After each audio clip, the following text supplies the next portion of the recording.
हाँ जी, वो आप मेरे ख्याल है मैंने कहा भी था कि ये तारिक साहब ने इसका जवाब देना है। आप लोगों ने डाल दिए? उन्होंने अच्छा दे दिया जवाब इसका उन्होंने। जी जी, चला दें।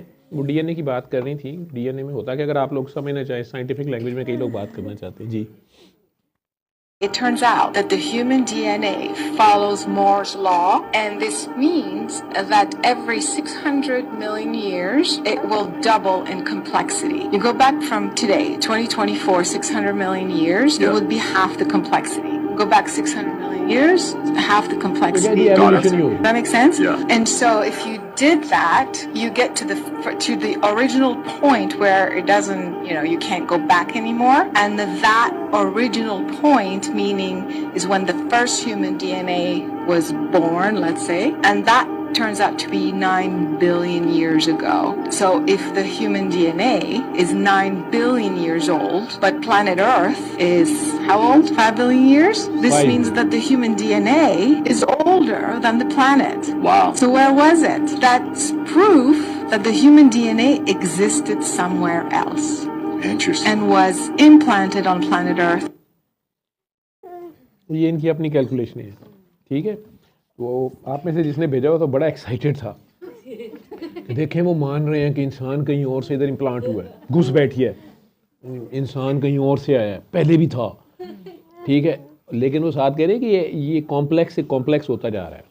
ठीक है, वो फिर आपको वो एवोल्यूशन भी माननी पड़ेगी। कल को कुछ और निकाल देंगे, फिर आपको वो भी मानना पड़ेगा। आपको अपने ईमान के लिए, कुरान के लिए इन चीज़ों के प्रूफ की ज़रूरत नहीं है।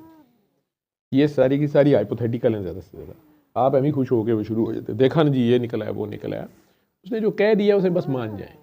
हाँ, आप गौर करें, साइंटिफिकली उस पर चलें, लेकिन जहाँ जैसे उसको ये कहते हुए मसला हो रहा है, लेकिन वो कह रही है that means human DNA was born. कहती लेट्स से चले मान लेते हैं कि ये पैदा हुआ, तो भाई वो किस में से पैदा हुआ? ਉਹਦੇ माँ प्यो का डीएनए कितों आया, या जिसने बनाया वो कौन है? फिर आप कहेंगे वो कहाँ से आया?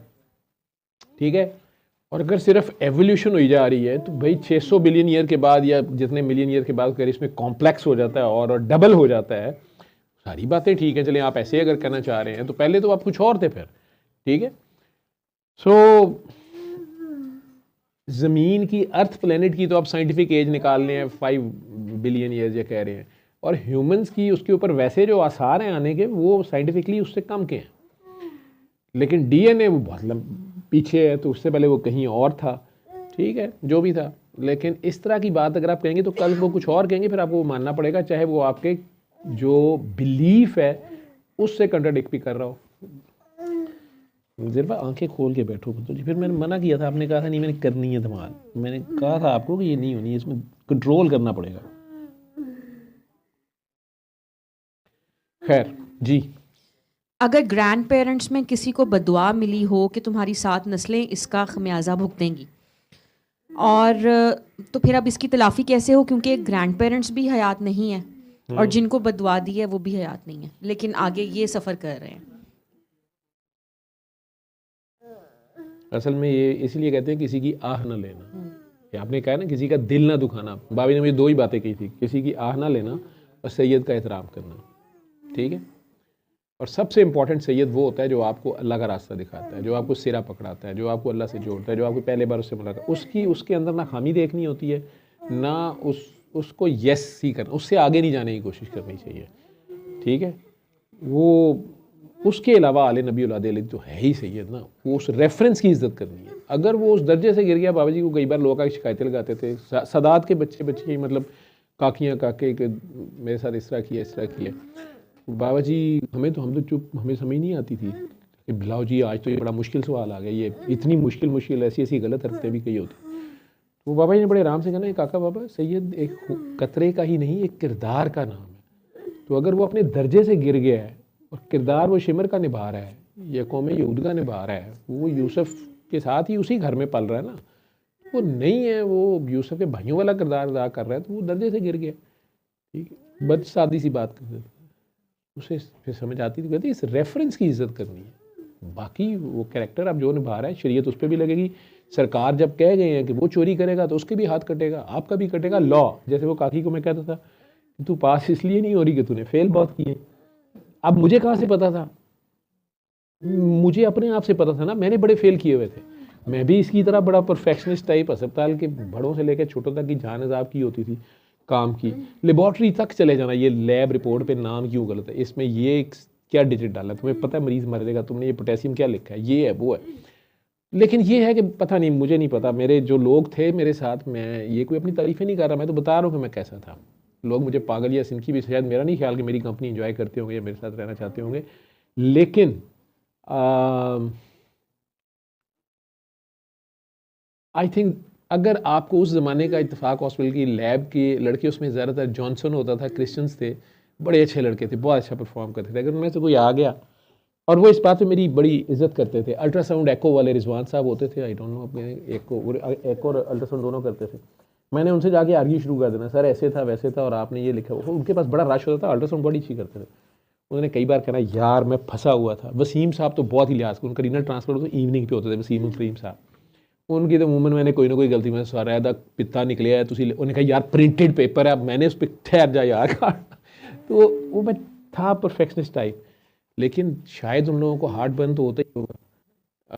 मेरा कंसर्न मरीज़ होता था, अपनी मैं नहीं होती, ये नहीं होता था कि मैं शो करूँ। शायद कभी कभार जहाँ जहाँ मेरा नफ्स फूला, जहाँ जहाँ मैंने कोई ज़ाती अनाद में पंगा लिया या किसी की जान की गलती निकाली या कंसल्टेंट्स के नोट्स काटे, उनकी गलतियाँ निकाली, डायग्नोसिस गलत निकलाते थे, और वो सारे मेरे पे ट्रस्ट पड़े, मेरे प्यार करते थे, मेरी बात को सुनते थे। क्लिनिक से उन्होंने मरीज़ दाखिल किया हुआ है, 2-3 दिन से वो मरीज़ देख रहे हैं, और वो दाखिल अब उन्होंने कर लिया, पेशेंट टिरेट किया। मैं कहा यार सर आपने तो ये छोड़ा, ये नहीं है, बात करने की भी तमीज़ नहीं थी किस तरह बात करनी है। हाँ ये था कि अटेंडेंट के सामने नहीं कहता था, उन्हें अलहदा बताता था कि सर, लेकिन नोट्स पे रेड पेन से काटा, और ये वो ये थी मेरी याद। और मुझे फिर मौज़म साहब मेरे बहुत अच्छे टीचर थे, very humble person, Mauzam Beg Mirza Sahab, बल्कि मेरे लिए एक एसेट है। उन्होंने ज़िरवा ने एक काकी आई थी, याद आपको, ज़ैनब, लंबी सी, जो 1 साल से चारपाई पे थी, उसकी अम्मी अंजुम लेके आई थी, जियो की पता नहीं क्या थी, और वो बच्ची चल फिर नहीं सकती थी, ऐना वाला हाल था, हैं टांग वो चलती ही नहीं थी और 1 साल से पड़ी थी। तो ज़िरवा ने उसे उठा के चला दिया, दुआ सेशन में धमाल शायद करा दी थी, और फिर वो माशाल्लाह उसकी अम्मी चीखें मारना शुरू हो गई थी कि मेरी बच्ची साल बाद चली है, ये क्या हो गया। तो वो ख़ुद भी उनके कुछ प्रॉब्लम्स थे, और मौज़म बेग साहब की वो पुरानी कहीं पेशेंट है, मुझे नहीं पता था। तो मैंने अपने ये देखें वैलेट में जहाँ पे मेरे कार्ड वार्ड्स पड़े होते हैं, उससे मैंने अपने उस्ताद का या सीनियर का वही ये वो उनके पास कहीं गई, और उन्होंने पूछा होगा बेटी का क्या हाल है और आपका और सारा, तो उन्होंने मेरा जिक्र किया सारा। तो सर मुझे बता रही थी कल, बल्कि कहीं मेरे ख्याल उनकी बेटी दूसरी की शादी हुई, बेटा हुआ शायद, मिठाई भी पचाती फिर रही थी, मैं डांट लगा दी, कहीं और ही पचा गई। खैर वो ये 2018 में, यानी 6 साल से मेरे पर्स में है। ये नहीं बस, मैंने जो टीचर का है उनकी हैंड राइटिंग है, मैं पहचानता था। मैं इन लोगों का जूनियर था, मौज़म बेग मिर्ज़ा, प्रोफेसर यूनुस शेख, जो डॉक्टर्स सुन रहे हैं। रजिस्ट्रार होता था, मेरी ड्यूटी यूँ समझ ले रजिस्ट्रार की थी।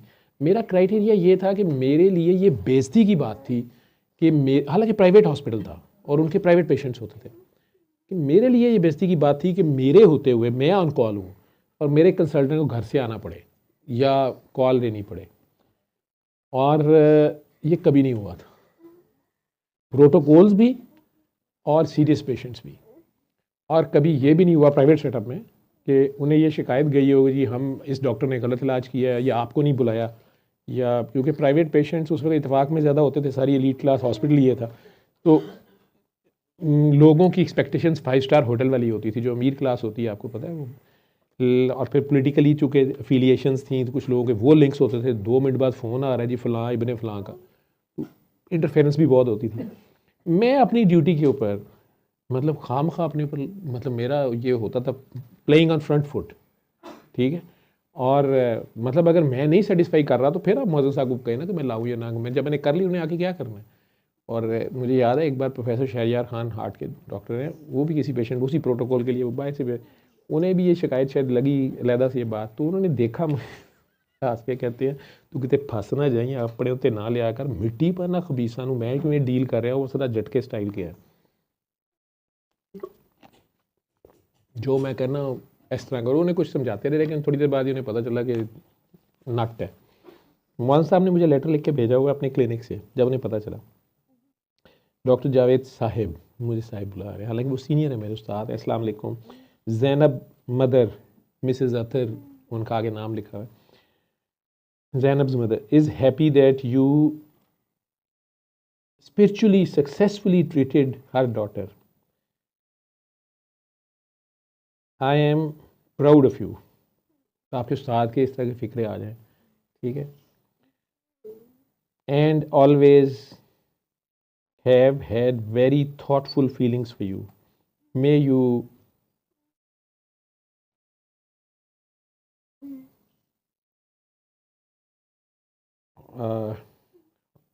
मैं ये वर्डिंग मुझे समझ नहीं है। Nourish every walk of nourish every walk of life and there after to serve humanity is a great virtue you always had. Allah be with you always. आमीन. With prayers. Muazzam Baig Mirza stamp, उन्होंने फिर stamp लगाई हुई अपनी, ठीक है, sign करके। तो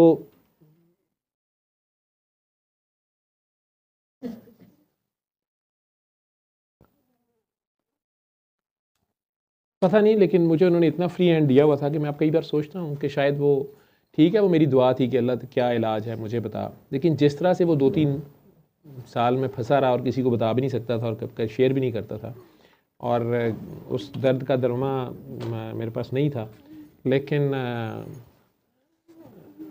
मैं ये सोचता हूँ कि शायद वही था। फिर मेरा वो ट्रेनिंग मेरे स्टूडेंट्स जिन्हें मैं पढ़ा रहा था, पार्ट 1 जिन्हें मैंने कहा पास करो, उन्हें किया, उन्होंने पार्ट 2 की ट्रेनिंग कर ली। मैं पेपर वो अपना थीसिस ही नहीं जमा करा रहा या डिसर्टेशन ही, और वो मेरे से पहले पास भी हो गए।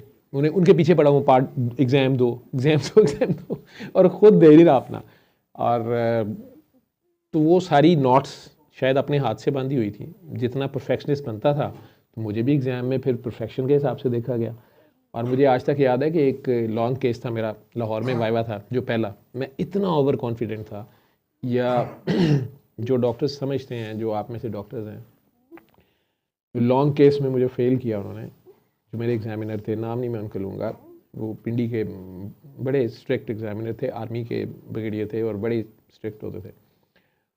वो दोनों टीचर्स थे और लोगों की जान भी उनसे जाती थी, लेकिन मैं तो नाम शाम सुनता ही नहीं था कौन सा एग्ज़ामिनर को थे। मैंने कहा मैं तो पेशेंट देखना मेरा स्टाइल ही ये था। तो रिटर्न पहली गो में पास हुआ था। शॉर्ट केसेस मुझे लग रहा था मैंने फड़का दिए हैं, रह गया था लॉन्ग केस। और मुझे याद है कि वो बाबा ऑलरेडी शर्ट उतार के ना बैठा हुआ था। पेशेंट भी कई बार ना पुट ऑफ हो जाता है, वो मतलब सुबह से आया होता है, उस पर पेशेंट डॉक्टर्स एग्जामिन कर रहे होते हैं, कई बार वो भी कोऑपरेटिव नहीं होता। अब उसमें शर्ट उतरवा के एग्जामिन करना था, उसकी शायद पहले भी 1-2 लोगों ने, या शॉर्ट केसेस में भी शायद था, तो वो ना तंग पड़ा, उसने शर्ट पहले ही उतार दी, उतार के और बेड की साइड पर टांगे लटका के बैठा हुआ।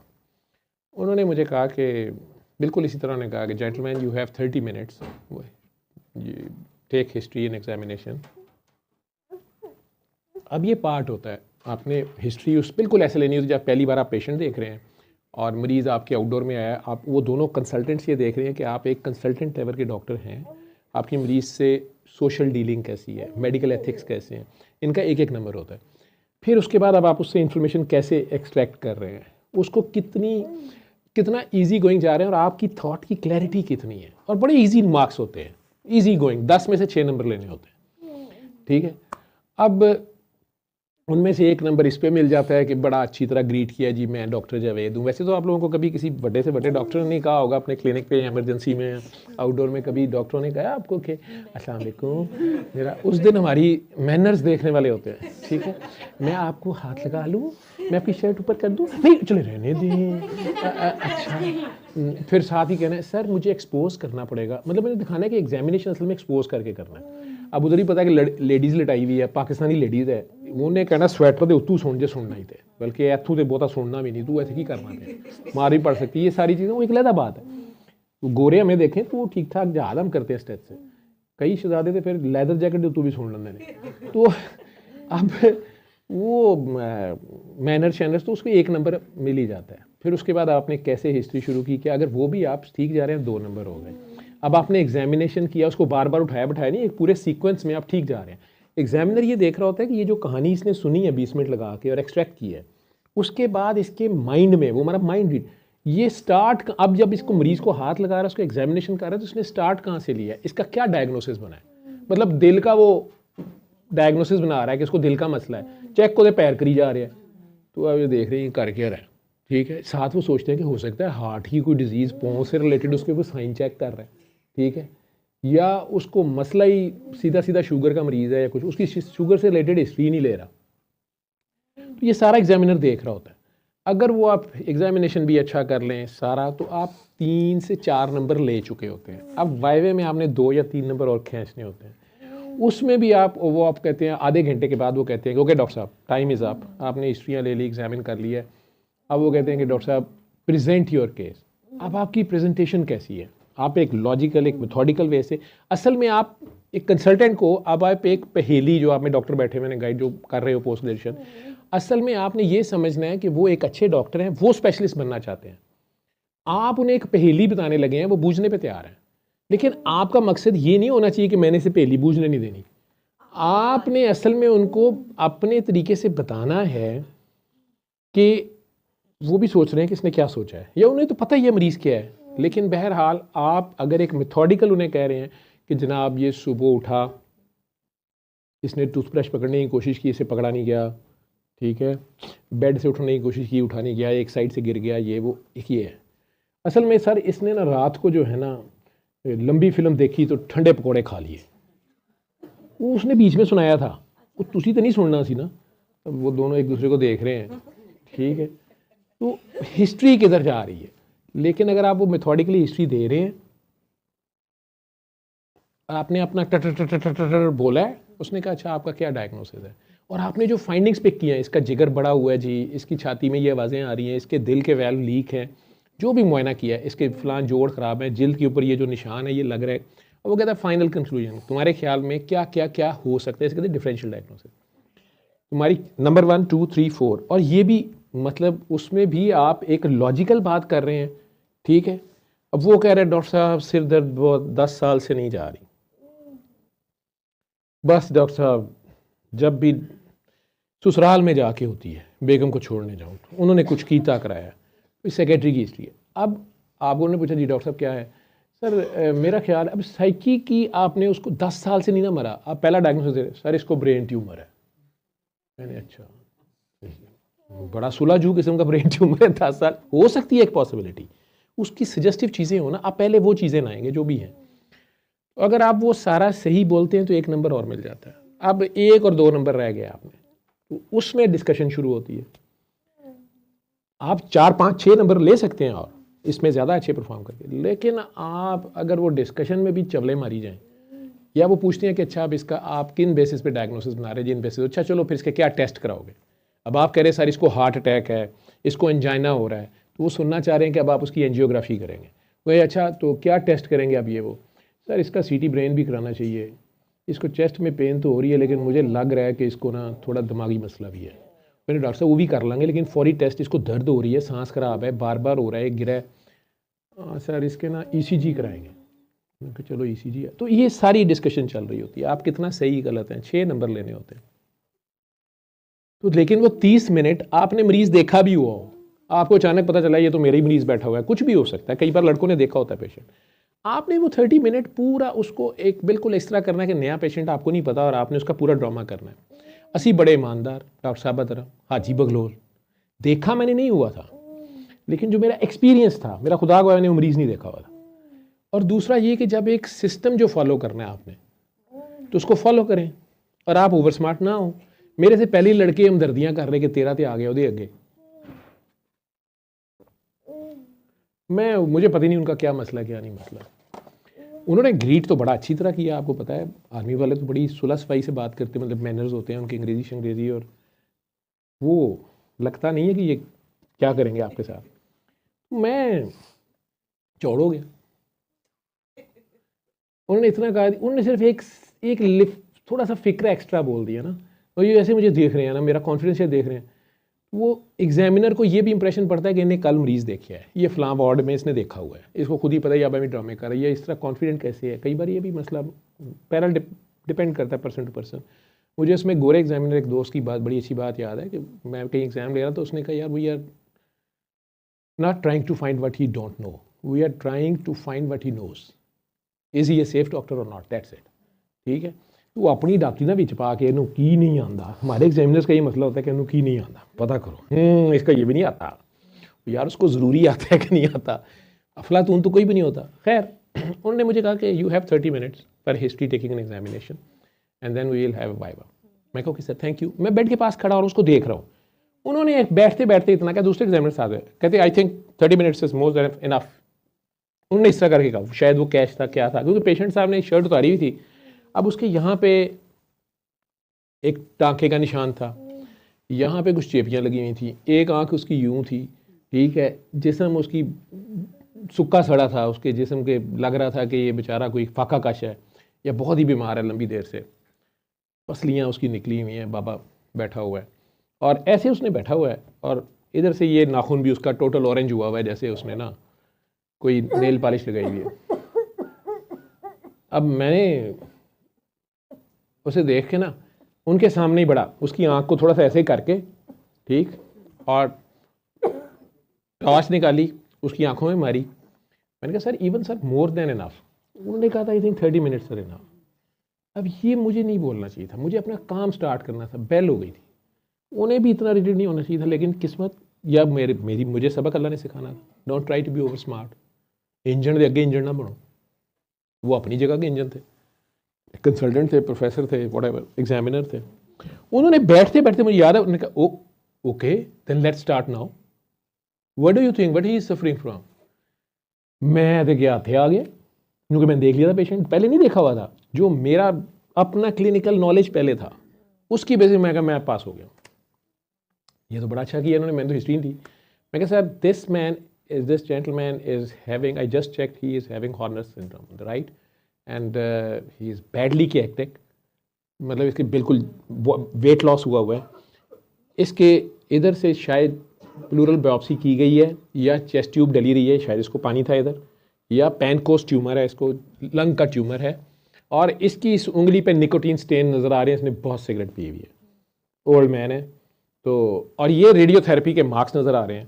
तो ये जो वो लगे हुए थे स्टिकर्स, ठीक है, जहाँ पे उन्होंने रेडिएशन करनी होती है, वो भी एरिया ये था। तो मैं कहा this is most likely C lung, metastatic C lung, और बायोप्सी हुई भी है, और पैनकोस ट्यूमर है लाइकली, इसकी ये नेक वेन्स एंगोज्ड हैं सारी, ये वो सारी, ये इसकी चेस्ट दिखा रही है, इसकी वेन्स एंगोज्ड है, एसवीसी ऑब्स्ट्रक्शन भी है। इतने ज़्यादा मैंने डायग्नोसिस बना दिया। मैंने अपने सुपरवाइजर यूनुस साहब और मां साहब को जब बताया तो मुझे कहते तू फेल किस तरह हो गया, मतलब उन्हें भी बहुत कॉन्फिडेंस थी, लेकिन मैंने बाद में जब उन्हें बताया ना कि वो उन्होंने कहा था कि I think 30 minutes of enough, तो मैंने कहा था मोर देन इनफ, तो सर पकड़ के बैठ गया था। ठीक है, यूनुस साहब ने मुझे डांटा, वो डांट भी लेते होते थे। मैंने कहा तुम्हें किसने कहा था ये कहो, चुप करे काम करना था। वो ऑफेंड हो गया और उसने पता क्या समझा, तुमने यही बोला है। मैंने कहा सर मैंने ये बोला है। कहते फेल कैसे किया उसने। मैं कहा सर उसने फिर सीए लंग में कैंसर, लंग के कैंसर का वो चीज़ें पूछी हैं जो शायद मुझे अभी भी नहीं आती ना। मैं रेडियोथेरेपी के फील्ड में काम किया है, कीमोथेरेपी मैंने खुद बहुत ज़्यादा नहीं लगाई हुई थी, उसके आगे से साइड इफ़ेक्ट्स, उसमें लेटेस्ट। उन्होंने तो फिर मुझे, और उन्हें मिल गए 50 मिनट्स, 55 मिनट, 30 मिनट का वाइवा होना था उस पेशेंट में। उनको वो दूसरे एग्जामिनर ने थोड़ा हाथ थोला करने की कोशिश की। उन्होंने कहा मैंने if you want to examine और want to take the history, असी अपनी कॉन्फिडेंट खड़े। तो पहले 20-25 मिनट तो मैं उन्हें बड़ा लगा रहा कि बस अब मैं पास हो गया, लेकिन वो ज़ाती तौर पे उसको ले गए। और वो यूनुस साहब ने मुझे समझाया कि उसने ये समझ लिया था कि तुमने ये पेशेंट देखा हुआ है, उसने उसको नहीं देखा कि तुमने ये चीज़ें पिक की हैं, तुम्हारी ऑब्जर्वेशन इतनी अच्छी है और ये वो। So I learn a lesson of over confidence over there. और वाकई उन्होंने मुझे 2-3 नंबरों से फेल कर दिया, इसलिए कि आखिरी जो 5-10 मिनट का वाइवा था ना, 55 मिनट का या 50 मिनट का मेरा बेसिकली वाइवा जो 30 मिनट का होना था, ठीक है, उसमें आखिरी 5-7 मिनट में ना, आपने अगर किसी बॉक्सर को हारे देखा है ना, वो डिग भी नहीं रहा होंगे, दूजा मारी जा रहा होंगे, ठीक है।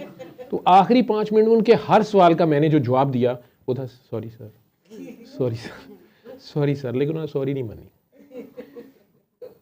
ठीक है, वो बहरहाल उस्ताद मेरे इस तरह के थे। तो मैं फिर दूसरी बार जब आया वो कराची ही जाना पड़ा, लेकिन तीसरी बार फिर कराची जाके मैं कामयाब हो गया। ठीक है, लेकिन टाइम लगा और मैंने फिर ये समझा कि मैंने भी बड़ों को फेल किया हुआ है। मैं बड़ा strict examiner, teacher, senior, administrator, whatever था, तो मैं लोगों की खामियां पकड़ता था, फिर उन्हें क्रिटिसाइज़ करता था, उन्हें ठीक करना चाहता था चाहे, लेकिन मेरा स्टाइल ठीक नहीं था। वो भी मैंने रियलाइज़ किया कि मैं उनको असल में मरीज़ के ऊपर जो निगलेक्ट होता था ना, वो मेरे से बर्दाश्त नहीं होता था। मुझे कई मेरे अपने ज़ाती दोस्त ने कहा, उसने कहा यार तेरे फुफी दा मुंडा लगता है, तू इनू ज़ाती बना लेना, ना तेरा प्राइवेट पेशेंट है, ना अस्पतालों ने हमें कोई एक्स्ट्रा पैसे देने हैं, तुझे क्या मसला पड़ा हुआ है। 3 दिन से सारों ने देखा किसी ने मिस किया, तूने अगर पकड़ लिया अब ये, तो क्या सारों को जलील करने लगा हुआ है। मैंने कहा नहीं, ये दोबारा मिस नहीं होना चाहिए, उसने इतना सफ़र किया, ये किया, वो किया, लेकिन जाहिर बात है किसी को उसकी गलती बताएं तो उसे बुरा लगता है। मुझे बस ये होता था कि ये आइंदा ना करें, मरीज़ के ऊपर ये ना हो। और अपना भी नफ्स शायद फूलता होगा, अपने आप को भी होता कि मैंने गलती पकड़ ली, फलाने ने नहीं पकड़ी। फिर सबसे ज़्यादा बड़ी बदतमीज़ी के रेड पेन से क्रॉस करता था, फिर उस पर नोट्स लिखता था, वो सारों को नज़र आते थे। फिर कॉमन रूम में बैठ के सबके सामने बात करता था, उसको कहता था, सबको सिखाना भी चाहता था, अपनी तरफ से क्वेश्चंस करता था। उसके साथ ये बात करता था कि यार अगर पेशेंट को ये हो तो तुम क्या सोचोगे। अगर उसने कहना कि ये हो, तो मैंने कहा तुमने बेड 3 के ऊपर फिर इसके ऊपर देखा ही नहीं उसको क्या है। वो कई बार तो उसने कहना कि वो अच्छा उसमें ये थे, मैंने ये मिस किया, वो वाली लैब मुझे नहीं पता। या कई बार उसने कहना मेरा दिमाग नहीं का। कई बार उसने अड़ जाना। ख़वातीन तो रो पड़ती थी, पता नहीं किसी खातून की बददुआ से तीसरी बार रो भी पड़ी कई ख़वातीन। कुछ छोड़ता नहीं था मैं, वो बात को रगड़ता रहता था कि क्यों उस मरीज़ पे ऐसे हुआ है। तो वो बड़ा अच्छा परफॉर्म करते थे उसके बाद, और कंसल्टेंट्स ने मुझे फ्री हैंड दिया होता था।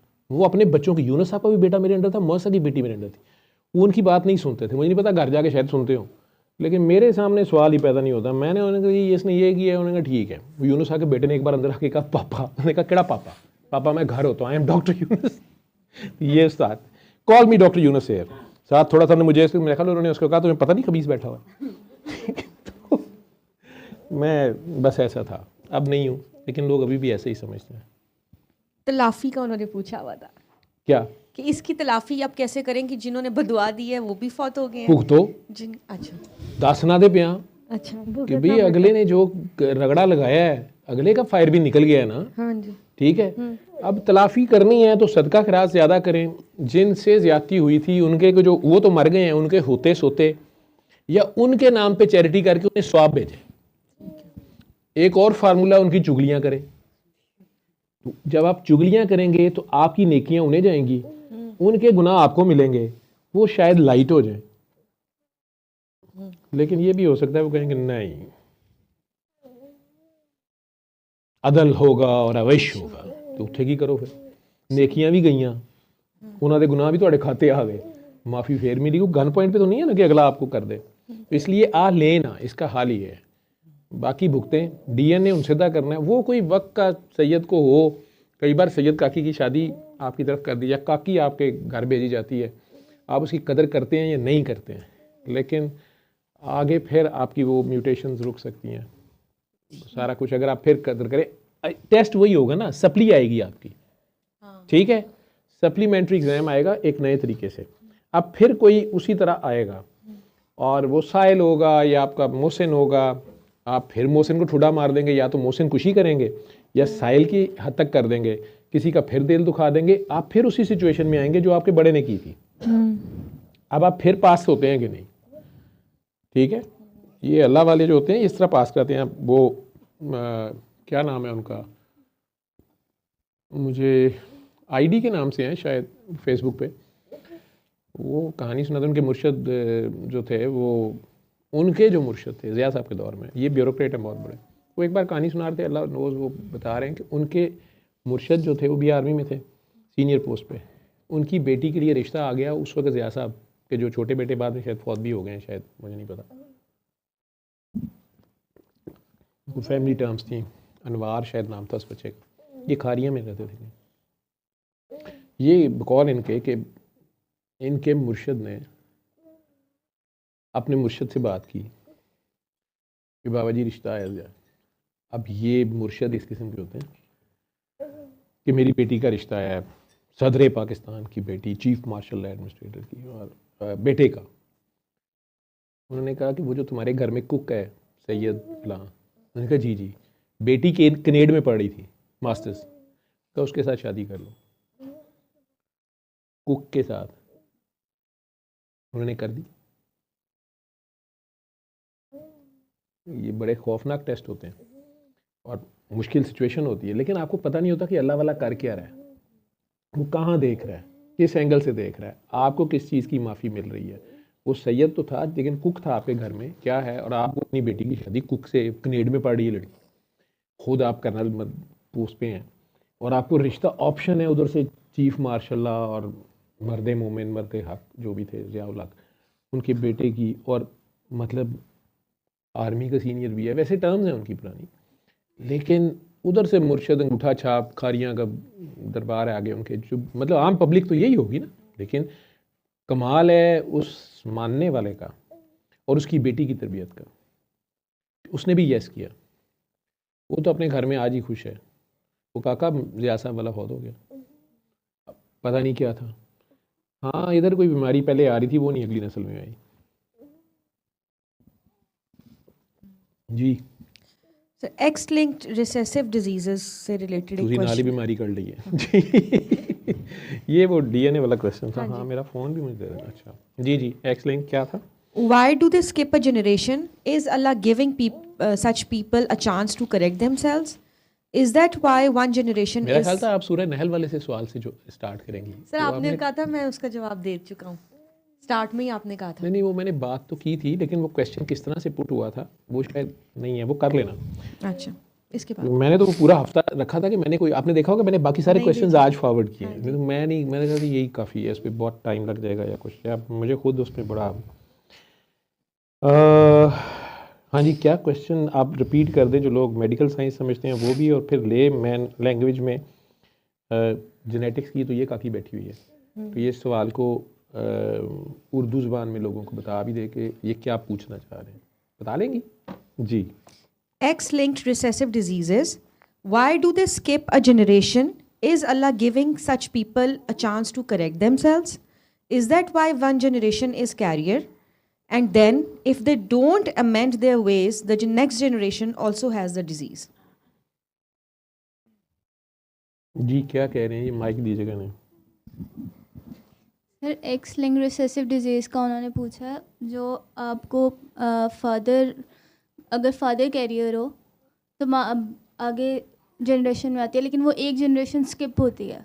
फादर कैरियर हो और अगर मदर कैरियर हो, रिसेसिव है ना, तो कोई एक एक्स भी अगर होगा तो दोनों में से तो कोई दोनों एक में से कोई एक भी हो, ये लेकिन कहना। बाप के केस में उसके पास क्योंकि है ही एक ही एक्स, तो उसके ज़्यादा चांसेस है कि अगर बाप में हो तो भी आएगी, अगर माँ का एक एक्स बाप में है अगर हो तो ज़्यादा आएगी चांसेस क्यों है, बाप की तरफ से बेटी को आएगी, एक अगर बेटी हुई एक ही तो एक्स है ना, हाँ, तो बेटी को आएगी ना, बेटी तो को अगर आएगी। बेटा हुआ तो बेटे बाप पे की नहीं तरफ होगा, से- लेकिन बेटा कैरियर हो सकता है अगर माँ का भी एक्स है। वो अभी छोड़ दें, अभी बाप के पास था, आपने पहले कहना एक पॉसिबिलिटी, बाप के पास एक एक्स है, ठीक है, वो तो उसने देना ही लड़की को है, अगर लड़की होगी, ठीक है, तो उसके पास वाई के ऊपर तो कोई जीन्स नहीं। अच्छा, वाई पे बीमारियां क्यों नहीं होती हैं? सिर्फ वाई पे कम है। क्यों, क्या है वाई पे, कौन सी बीमारी?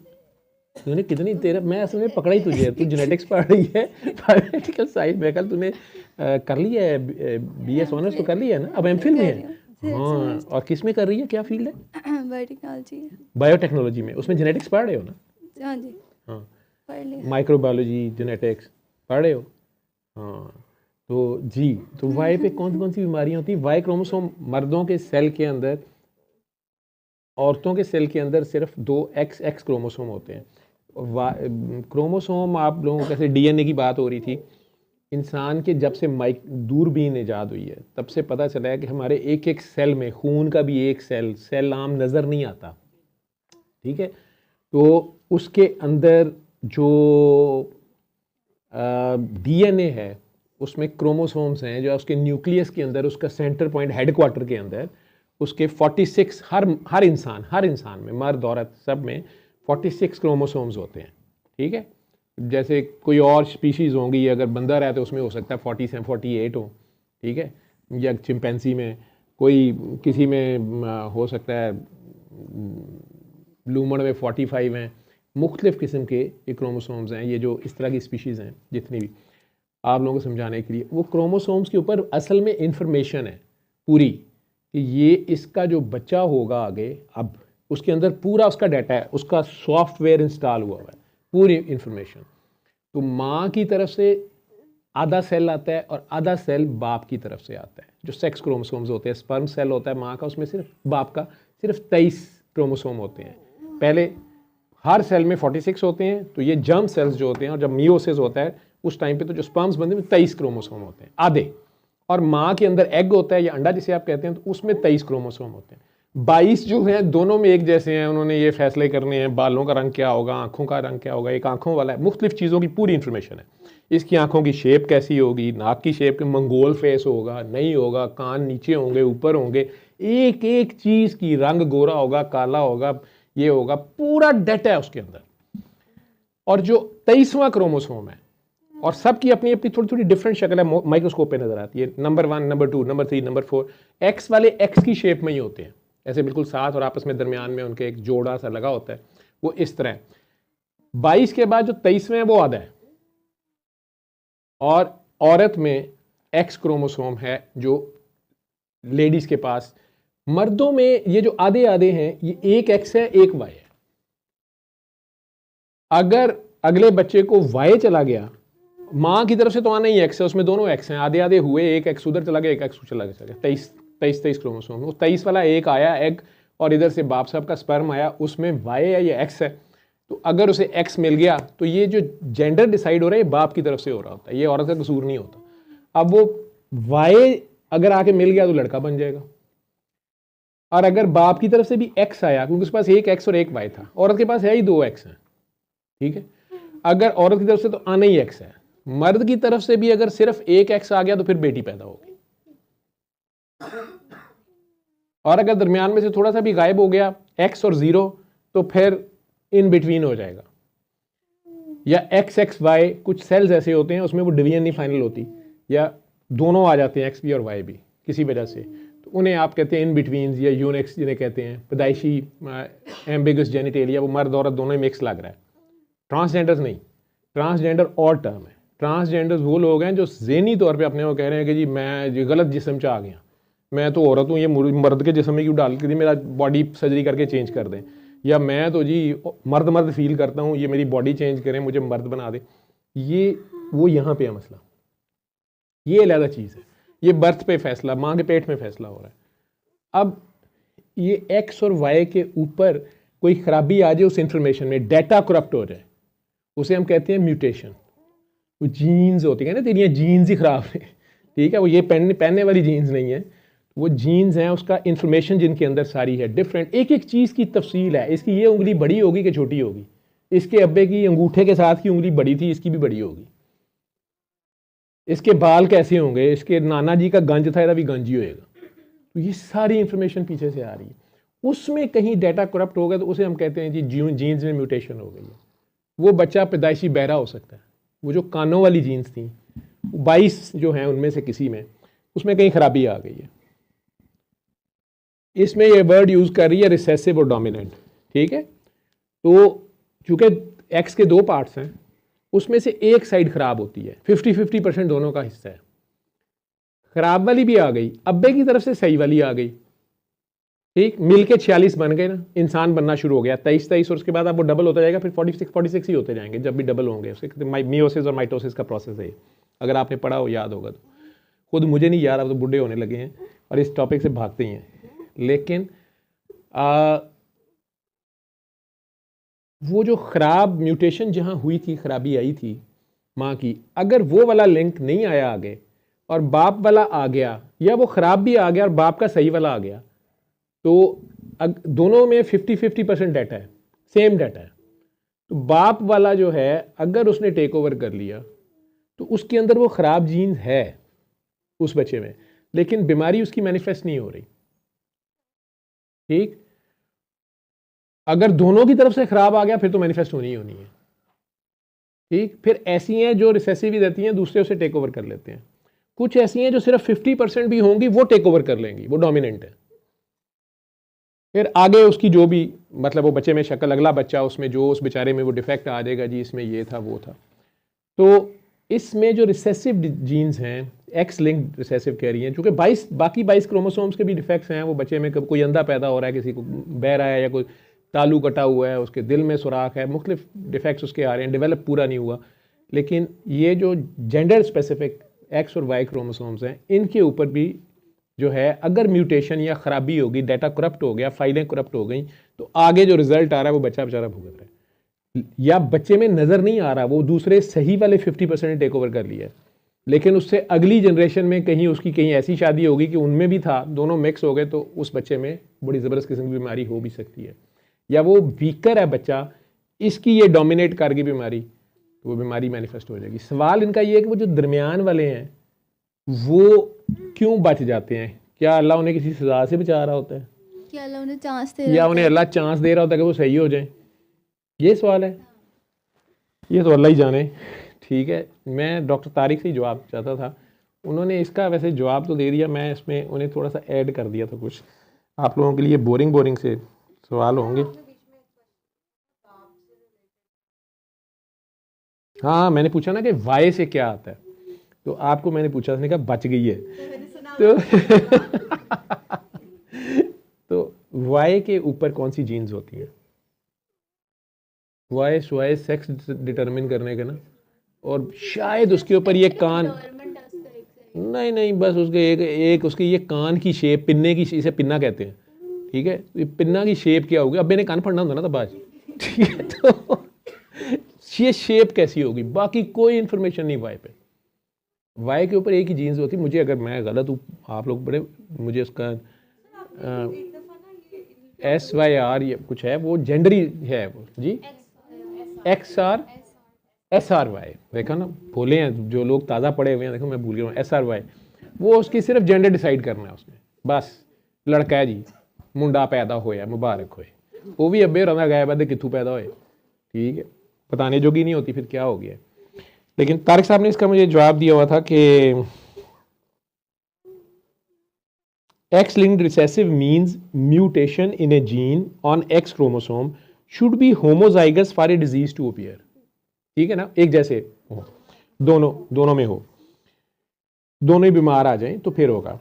It means both X chromosomes in female should have mutual allele for disease symptoms to appear.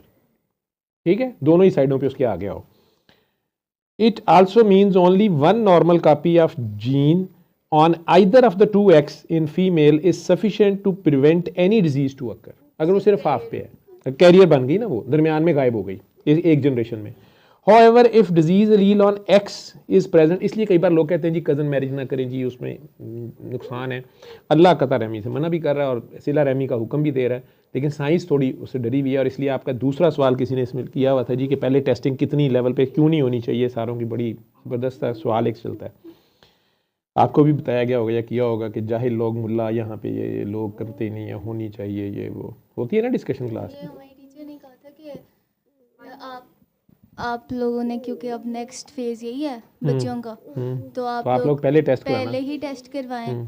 और जो भी लड़का आपका रिश्ता लेके आया, पहले कहते टेस्ट कराओ, फिर मैं चाह लेके आवांगी। हाँ जी, ये हो ही जाएंगे रिश्ते। और आप ओपनली उनसे सारा कुछ डिस्कस करें, क्योंकि वो अपना कोई एक्सपीरियंस बता रही थी कि वो किसी पेज के साथ कनेक्टेड हैं जहाँ सारी फीमेल्स के यूजुअली हस्बैंड जो है वो गे निकले हैं। गे निकले हैं? हाँ। वो कैसे टेस्ट होगा? नहीं वो, लेकिन वो उनको एग्जाम्पल दे रही थी कि ऐसे भी होता है। सिर्फ वो जो कहते हैं कि we feel like something else, तो वो उसके एग्जांपल में कह रही थी कि और आप ये हीमोफीलिया, थैलेसीमिया, ये सारा उसमें डिटेक्ट हो जाएगा। और एक तो कज़न मैरिज तो बिल्कुल भी नहीं करनी। मेरे पास इस तरह का एक केस है जो मैं 2 दिन से सो नहीं सकी, मैं बता नहीं सकती उसमें। ये वाले जो है मुझे फिर वो थोड़ा पोस्टपोन करना पड़ा कि उसमें जैसे वो वाइफ स्वैपिंग वाला, ये मैंने पहली दफ़ा सुना है, बाकी चीज़ें तो मैंने। हाँ, वो नाम ना लीजिएगा और यहाँ ना बोलिएगा, क्योंकि पेशेंट प्राइवेसी है, नाम ना ले देना। आपको फ्लो में आप जब बोलते हैं, स्टूडेंट है या पेशेंट है आपके पास या कुलीग है? स्टूडेंट है और वाइफ स्वैपिंग के देखो ना, तो वो ये सारी आगे से इखलाकियात की बातें हैं। ठीक है, दे रहे माइक। अच्छा जी सर, मेरा भी सवाल था कि कि कज़न्स मैरिज में मेरे ना दांत को साइड पे कज़न्स पे बहुत शादियां हुई हैं और बहुत गूंगे बहरे कज़न्स हैं मेरे, तो ये कज़न मैरिज का होता है रिजल्ट ये? हाँ जी, कज़न मैरिज का इस तरह हो सकता है ना कि अगर आपके ददिहाल में तो सैयद हैं और सब कज़न्स में ही हुई हुई है, और उनके जो बच्चे जो मेरे कज़न्स हैं वो सब मोस्टली इस तरह हैं। उसमें अगर वही बात आ गई कि वो गलती म्यूटेशन अब ये डाल देंगे अल्लाह पे कि अल्लाह वल्लू जी गूंगा बहरा पैदा हुआ है, अल्लाह की तरफ से वो अमानत रख दी गई आपके अंदर, वो म्यूटेशन क्यों हुई, ठीक है, वो होती क्यों है? जब आप जुल्म करेंगे अपने दर्जे से गिरेंगे, ठीक है, किसी की आह लेंगे, किसी का डाटा करप्ट करेंगे, किसी की बेटी की इज्जत लूटेंगे, आपके ऊपर उसका इफेक्ट आएगा, किसी की आह का आएगा, वो सारी चीज़ें आएंगी, वो नहीं भूलती। या माँ के पेट में है सारा कुछ ठीक है, लेकिन उस बीवी को इतना टॉर्चर दिया है, वो आपसे शदीद नफरत करना शुरू हो गई, आपके ख़ानदान से नफरत करना शुरू हो गई है, चाहे उसकी सगी फूफी है, वो सगी खाला है, अब वो सारा एक जैसा है ना सारा, तो उसके अंदर म्यूटेशन होगी तो पहला बेबी तो वहाँ से आएगा ना, ठीक है। और उधर से दूसरी साइड पे भी वो वटा सटा हुआ है जी, आपस में वो भी बदला ले रहे हैं, वो भी यही कुछ कर रहे हैं, तो उसकी भी ड्यूरिंग प्रेगनेंसी वो जो 9 महीने हैं वहाँ से अगर म्यूटेशन हो गई, अब इनके बच्चे आगे जब शादियाँ होंगी तो ये मसले आने वो ज़्यादा बढ़ते जाएंगे आपस में। कर्ज और सैयद हजरात आपकी दुआ बड़ी लगती है, लेकिन आपकी बददुआ भी बड़ी लगती है, लगेगी। और अगर आपस में एक दूसरे को बददुआएं दे रहे हैं, ठीक है, लगती तो उनकी बड़ी मैंने कहा ना रिएक्ट नहीं करना, ठीक है।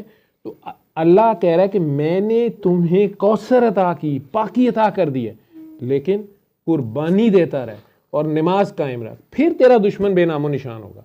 यहाँ पे अल्लाह का कलाम इसलिए पढ़ा जा रहा होता है कि मेरी मर्जी का रिजल्ट आए, मेरा मुंडा पैदा होए तो ऐदा ज़ाया हो जाए, यहाँ तो ये तक हो रहा होता है, ठीक है। वो दुआ कम है, बददुआ ज़्यादा है, कुरान से ज़्यादा उसको मंत्र की तरह इस्तेमाल कर रहे हैं, ठीक है। सास बहू नंद एक कमरे में नहीं बैठ सकती, कहती है मेरे तो कुछ कर दिया, तीनों ने तस्वीरें पकड़ी हुई हैं, तीनों रेडिएट कर रही हैं और तीनों की टेंशन गलत है, ठीक है। तो आप सादात हैं, मैं आप लोग रिस्पेक्टेबल हैं मेरे लिए, लेकिन अगर वो चोरी कर रहा है तो उसका भी हाथ कट रहा है ना, ठीक है, उसके यहाँ भी लूला बच्चा पैदा हो सकता है। अगर वो अपने खामद की चोरी कर रही है या खामद अपनी बीवी की इमानत में खयानत कर रहा है, समझ रहे हो, तो रिजल्ट्स आएंगे, ठीक। वाइफ स्वैपिंग हो रही है, एक ही बीवी है और 3 भाई साहब उसके ऊपर अगर ऐसी हरकतें कर रहे हैं, कुछ भी हो सकता है ना। या आपने वैसे जुल्म कर दिया, नौकरानियों पे कर दिया किसी और, सरकार का तो ये शेवा नहीं है या मौला अली का तो ये नहीं है, ठीक है।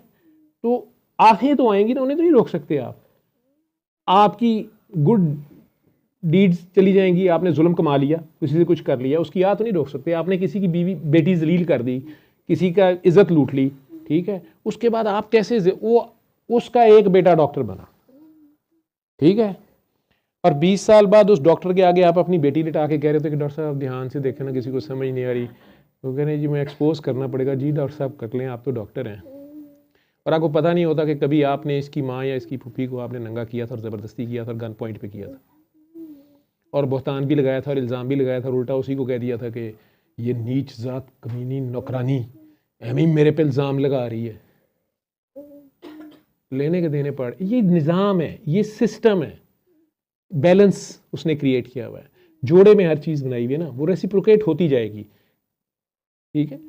वो कज़न मैरिज नहीं, वो पहली बार। हाँ, अब ये फैमिली अगर आपस में शादियां करेगी तो वो प्रोबेबिलिटीज़ बढ़ती जाएंगी ना, फिर वहाँ पे अगर ये मसला आ गया है, म्यूटेशंस हो गई हैं, ठीक है, और आपस में माफ़ भी नहीं कर रहे, आपस में कंपनसेट भी नहीं कर रहे, अभी तक वो दुश्मनियाँ चल रही हैं, तो वो आगे से आगे नफरत चलती जा रही है।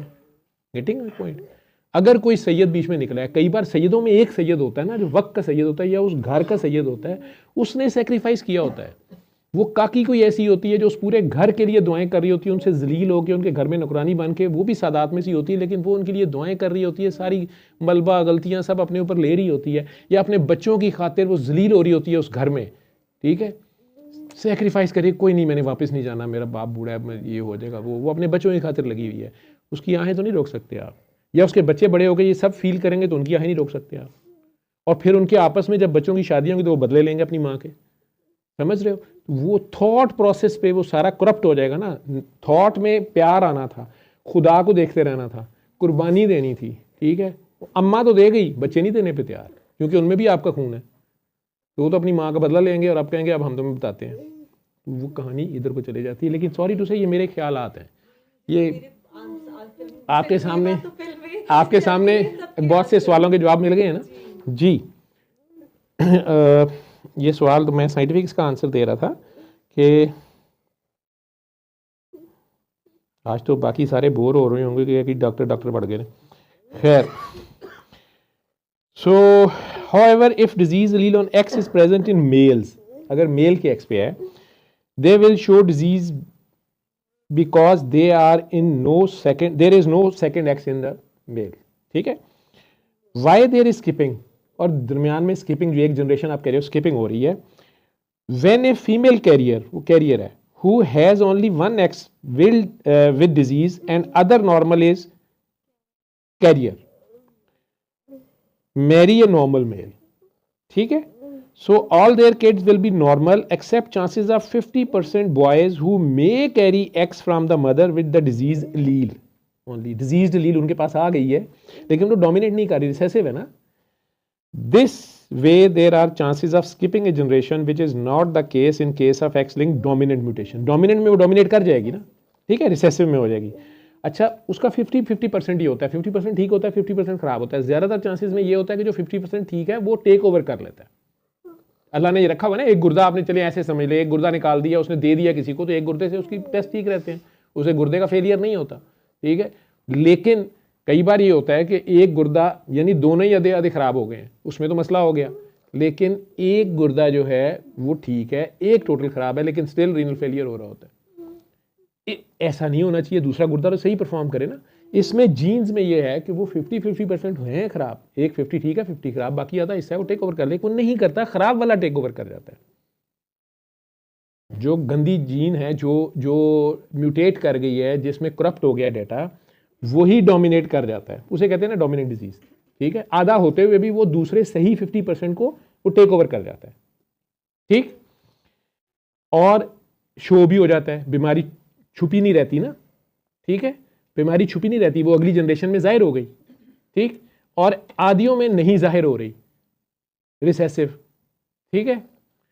तो जो सगीरा गुनाह है ना वो माफ हो जाएंगे या छुप भी जाएंगे, या कबीरा भी किए थे लेकिन छुप के किए थे, उनका ढिढोरा नहीं पीटा था, उन पे मसलिंग नहीं की थी, उन पे आके मजाक नहीं उड़ाया था, हाँ, देखा फिर मैंने कहा सब कैसे ठोका तुम्हें, ठीक। लेकिन अगर आपने कबीरा कर दी, ये फाशी शुरू हो गई, जहां आपने खुल के ऐलान किया उस पर आपको हया भी नहीं आई, ठीक है। तो अब जो डाटा करप्ट होगा आगे से, अगले की इज्जत हवा में करके उसका मजाक भी उड़ाया, गुनाह कबीरा पे शर्मिंदा भी नहीं है आप, तो ये डोमिनेंट डिजीज आनी है, मेरा ख्याल है।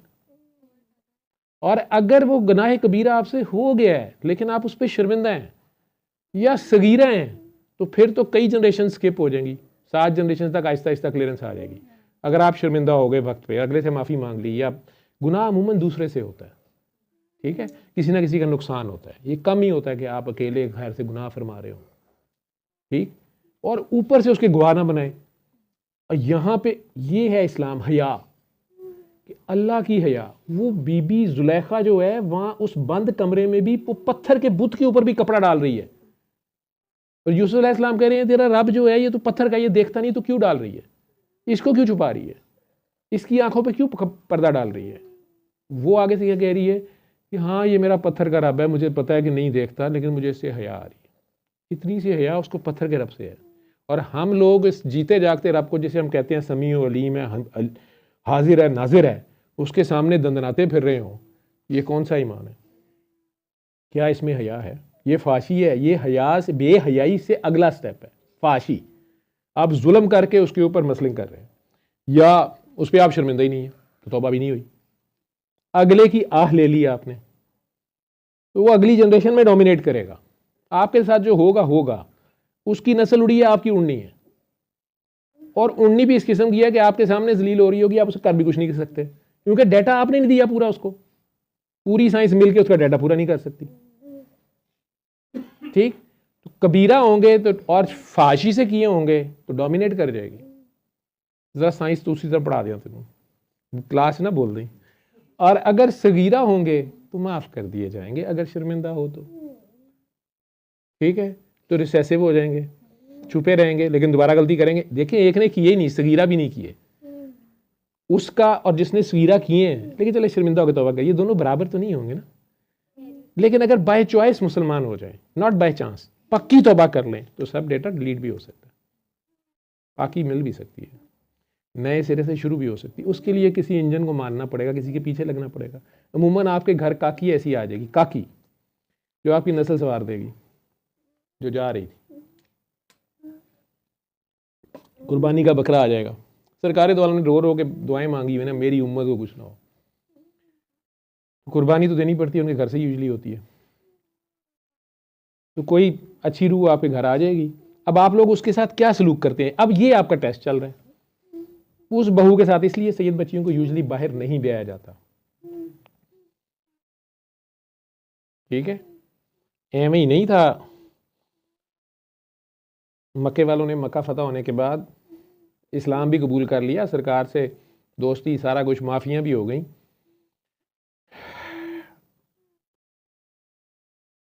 अबू सुफियान और हिंद की बेटी, अबू सुफियान खुशी से, बहुत अमीर थे वो मक्का के ताजर, वो खुशी से हज़रत अली को दे रहे थे रिश्ता, और हज़रत अली शायद एक्सेप्ट कर लेते।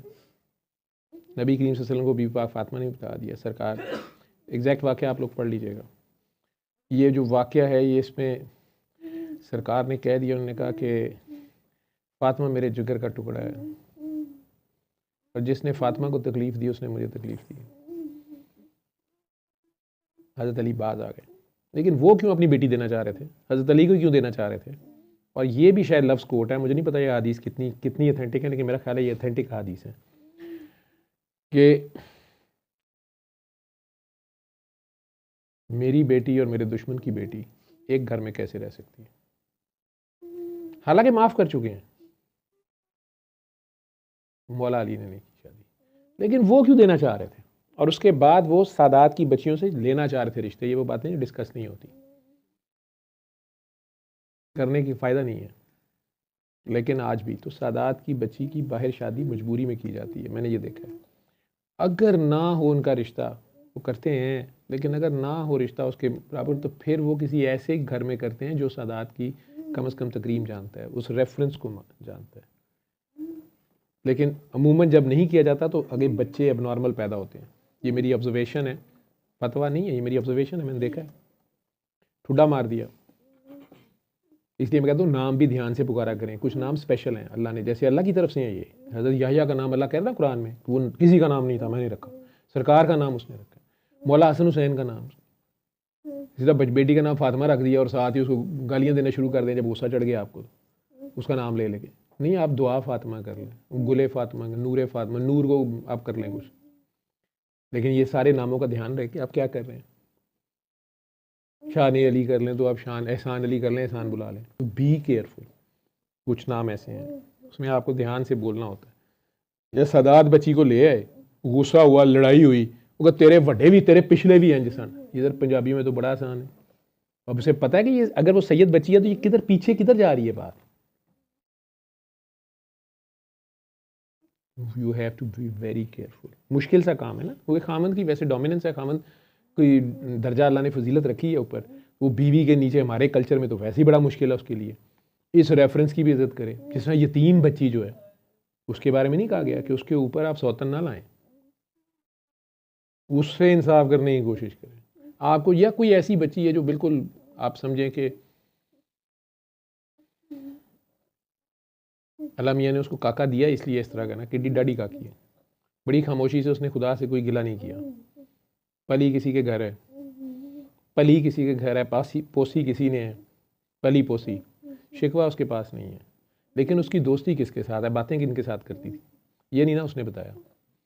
तो जिनके साथ ये डायरेक्ट थी, एक होते हैं उनके माँ बाप नहीं है, यतीम है वो, उनके तो आका और मौला सरकार हैं, फाइलें उनके पास पड़ी हैं, फट उधर जाके शिकायत लगा दी। एक वो हैं जिनके जिंदा भी हैं, जिंदा को सब्र करना बहुत मुश्किल होता है, ठीक है। जिस तरह वो पिछली बार आप बच्ची की बात कर रहे थे, वो किसी ने आके दुआ कराई थी बाहर से कि मुझे, मेरी कोई हमसाई है, उन्होंने कहा कि उनका बच्चा गुमा हुआ है, पुरानी फ्रेंड की, तो अब्दुल्ला, तो 6 साल से वो माँ इंतज़ार कर रही है। ये दर्द बहुत पेनफुल है। उसके सामने मर जाता, उसको इतला आ जाती, उसको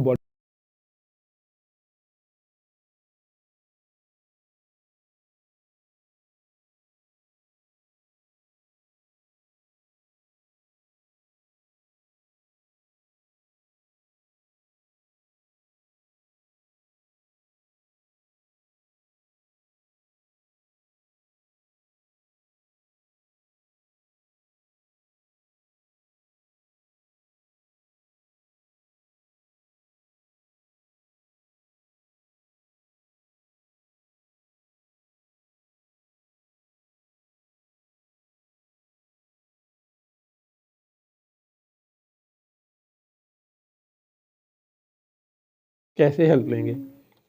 शिफ्टिंग हो गई? आवाज़ आ रही है? जाना है जिन्होंने निकल जाए डॉक्टर साहब। ठीक,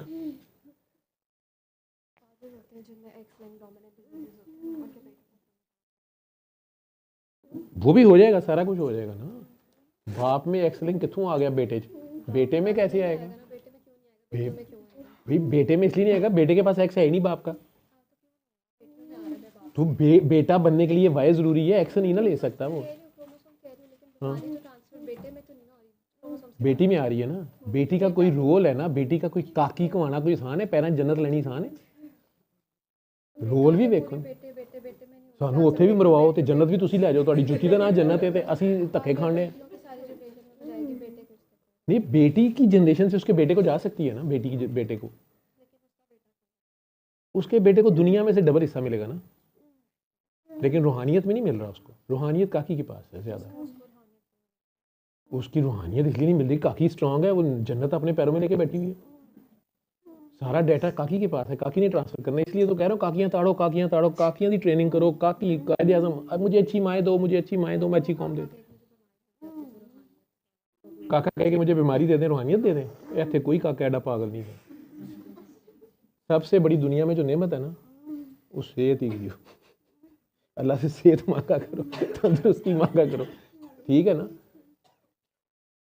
काकियां नूं मरवाओ तुसी, डॉक्टर साहब तुसी अजे ब्याह ना करियो, तुहाडी मेहरबानी, ठीक है। आप ऐसे भी नहीं, इन्हें बंदा भड़का देना पहले दिन, ऐसे ही इन्ने गुस्से ने। एंटी कॉका सिंड्रोम। इन्हें ड्राइव गाड़ी इसने तो नहीं चलानी। हाँ, गाड़ी ना चलाया किसी काके थले दे जे। काकों का चक्कर नहीं है भाई, वो पीछे से वो सिस्टम एक चलाना है ना। काके को कोई और फड्डे मिले हुए हैं, काके को भी और छितर पड़ते हैं।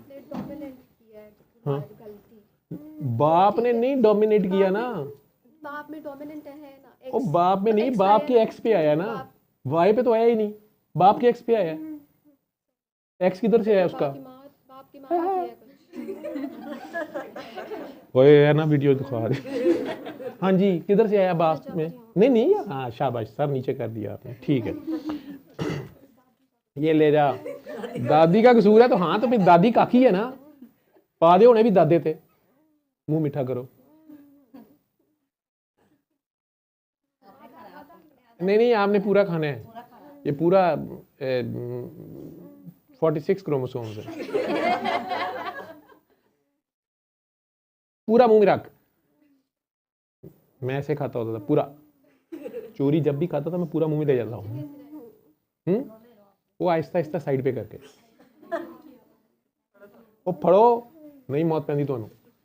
चलो हाँ, कौन ख्वाब बता रही थी? आप ख्वाब बता रही थी? ਇਹਨਾਂ ਨੂੰ ਮਾਈਕ ਦਿਓ, ਮਾਈਕ ਤੇ ਦੱਸਣਾ ਤੇ ਠੀਕ ਹੈ, नहीं तो वो छोड़ो परे, फिर रहने दियो मेरे बारे में। दे दिया था, चलो चंगी गल है बस। आप दुआ करा रहे हैं, सबकी आंखें बंद करा रहे हैं, तो कपड़े किसने पहने उसने आप बोलते हैं मैंने शोर मचा दिया। किन कपड़े वाले बंदे ने मुझे पकड़ लिया? हाँ हाँ, और मैंने बोला मुझे उस वक्त 15 नहीं निकला, 11 बाई को बुलाओ, 11 बाई तो बुलाओ। अच्छा, तो फिर मैंने सब तो वो बंदा था, बुढ़ी थी? वो सारे लाइन में सब आपने मैं सामने बैठी हूँ, और आपने भी स्किन कलर के कपड़े पहने हुए? अच्छा अच्छा, तो आपको ना किसी ने पीछे, आप आंखें बंद करा रहे हैं, दुआ करा रहे हैं, और हम भी अल्लाह कर रहे हैं, तो पीछे से चलें, अल्लाह खैर करे, अल्लाह खैर करे, और सब दुआ करें, अल्लाह खैर करे, अल्लाह खैर करे। अल्लाह हाफिज़ पुत्र जी, अल्लाह हाफिज़। मिठाई ले लो, येलो वाली, येलो वाली।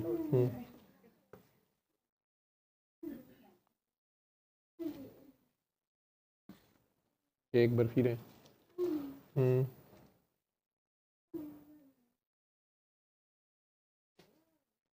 पूरी प्लेट पकड़, चल जाओ जी।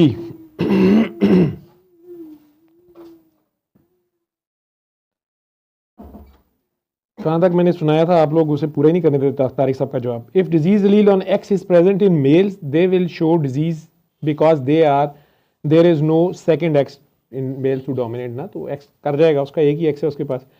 where there is why there is skipping when a female carrier who has only one X will with disease and other normal is a carrier basically, so marry a normal male, all their kids will be normal except chances of 50% boys who may carry X from their mother, ठीक है।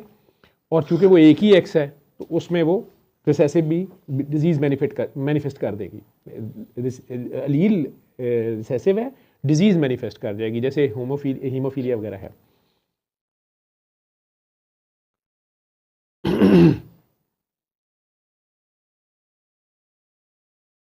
This way there are chances of skipping a generation which is not the case in case of X-linked dominant, लेकिन जहाँ dominant mutations है उसमें नहीं। Scientifically we have 50% chances in males in a case described above or in next generation of the cousins who will marry, this chance will increase. Hence after skipping, तौबा ही नहीं की ना उस जनरेशन ने, अगली ने भी नहीं की, और वही गलती कर रहे हैं, ठीक है। नफरत है बीमारी की जड़, ये मैं आज आप लोगों को दोबारा बता रहा हूँ कि वो नफरत से ये डाटा उड़ रहा होता है। वो आपस में एक दूसरे को, दोनों रिश्तेदार हैं ना सारे, तो एक दूसरे को माइनस करी जा रहे हैं। यू फोन और वारिद वालों ने मिलकर एक सिम बनाई है और दोनों अपने अपने राइट्स पे लड़ी जा रहे हैं और एक दूसरे का हक दे नहीं रहे, ठीक है, तो एक दूसरे का हक मार रहे हैं, ठीक। वो यूँ समझ लें कि उसके ख्याल के साथ उसका डाटा भी जुड़ा हुआ है और वो इफेक्ट आ रहा है उसके थॉट प्रोसेस का, उसकी प्रोटीन्स इफेक्ट हो रही हैं, यूँ समझ लें।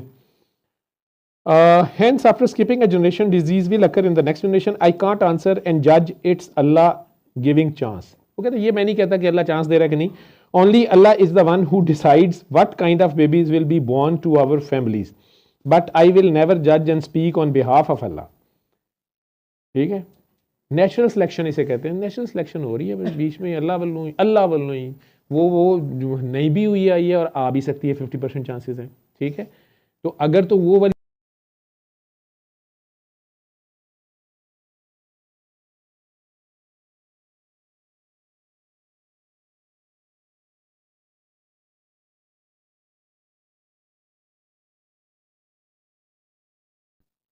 ये आपके उस सवाल का जवाब है ना, जनरेशन ने पीछे से बददुआ ली हुई है। You and I are no one to pass such a judgment, हम कोई नहीं होते कि हम अल्लाह की तरफ से डिसाइड करें या कुछ कहें कि जी अल्लाह इसलिए। We should be careful in our own life. ये एक scientist, PhD, postdoc, HOD, bio chair का हेड लम्स का, ये नहीं कि मेरा भाई, और बाहर के सारा ट्रेनर, उसके पेपर बाहर ही छपे हुए हैं, सारे के सारे इंटरनेशनल पब्लिकेशन हैं उसकी और बड़े चीज़ें हैं, ये वो कह रहा है सच अ जजमेंट, और ये इंटरनेशनल लेवल पे वो इस पर डिबेट करता है और they respect his opinion very carefully, वो इस डिबेट में हिस्सा लेते हैं उसके साथ। लेकिन वो एक दूसरे के ओपिनियन को, जो एक रियल साइंटिफिक एटमॉस्फेयर होता है कि एवोल्यूशनिस्ट एक तरफ हैं, क्रिएशनिस्ट एक तरफ हैं, लेकिन अगर वो कोई पॉलिटिकल नहीं है गेम में, उसमें पॉलिटिशियंस इसमें और एस्टेब्लिशमेंट्स डालती हैं हिस्सा इसमें, बड़ी बड़ी कोई दवाइयाँ और कोई चीज़ें करने के लिए, और जेंडर सिलेक्शन और ये वो सारी, वो बहुत पैसा पीछे होता है और मकासद होते हैं। लेकिन अदरवाइज जो साइंटिस्ट होते हैं वो आपस में डिस्कशन कर रहे होते हैं, तो वो ठीक है, सुनते हैं दोनों आपस की बात और देखते हैं, जहाँ आंसर नहीं होता वो कहते हैं कि let's wait, science is yet silent on it, ठीक है। You and I are no one to pass such judgment, we should be careful in our own life behaviour and always be afraid of him. ख्याल करो, ठीक है, एडे ठेकेदार ने बनो, तारिक साहब सादे लफ्जों में ये कह रहे हैं, और ये अपनिया मर्जियां ने, वो कहता है ऐ ना होवे मते रोड छड़ू दूध कड़िया, कड़ा हुआ दूध, तैयार दूध, बहुत आपकी बातें, शैतान बहुत नेक, कोई गुनाह नहीं किया हुआ, फुड़क गया, ठीक। और आदम अलैहिस्सलाम ने कोई डीड की नहीं हुई, उसने उसे सीट पे बिठा दिया, ये उसकी मर्जी है, आप कौन होते हैं जज करने वाले। वो अशरफुल मखलूकात कह रहा है, अभी उन्होंने किया ही कुछ नहीं। मता रोड शुरू दूध कुड़िया, मियाँ मोहम्मद बख्श कलाम, किसी को याद है ये शेर? पढ़े दा तू मान ना करी, इस तरह करके था, पढ़ने वाला तू मान ना करी, पढ़ने दा तू मान ना करी, आगे ना आखी में पढ़िया, ओ जब्बार कहार सदावे, मता रोड छड़ू दूध कुड़िया, तैयार हुआ हुआ खीर भी सारी की सारी अगला फारिग कर दे। नहीं, Always seek rahm from him and do not think Allah is giving a chance through skipping of generation. हम ये भी नहीं किसी को कहते. It's happening in 50% of boys. It may be was career, so don't oversimplify or try to be God. Very spiritualistic and very, very, very stern warning to a person like me. ठीक है? It depends of your father or mother work career. ये depend करता है कि वो career थे या नहीं थे, क्योंकि हमें काकी बैठी हुई है, हंटिंगटन कोरिया इस फैमिली में रन कर रहा है. ठीक है, म्यूटेशन है ओनली. अच्छा, दूसरा सवाल भी इसके साथ ये है जी जवाब. हाँ जी, समझ आया है कि नहीं आया? हाँ जी, उस्मान को दें जी पीछे माइक. उस्मान को सवाल आ गया या जवाब आ गया जी? अच्छा, शकील है, नहीं उस्मान था, उस्मान को दें जी. आवाज़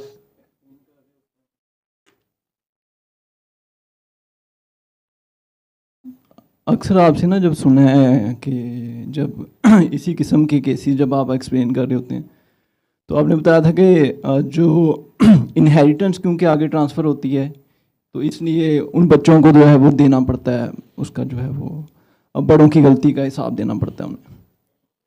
तो इस केस में ये जो अभी इनहेरिटेंस का केस हुआ है तो मेल्स ही सिर्फ और सिर्फ जो है वो इफेक्ट हो रहे हैं. नहीं, आपको समझ नहीं आई, फीमेल ज़्यादा इफेक्ट होती हैं. नहीं, वो तो रिसेसिव केस है ना, उनको तो पता भी नहीं चलता कि हम कैरियर हैं.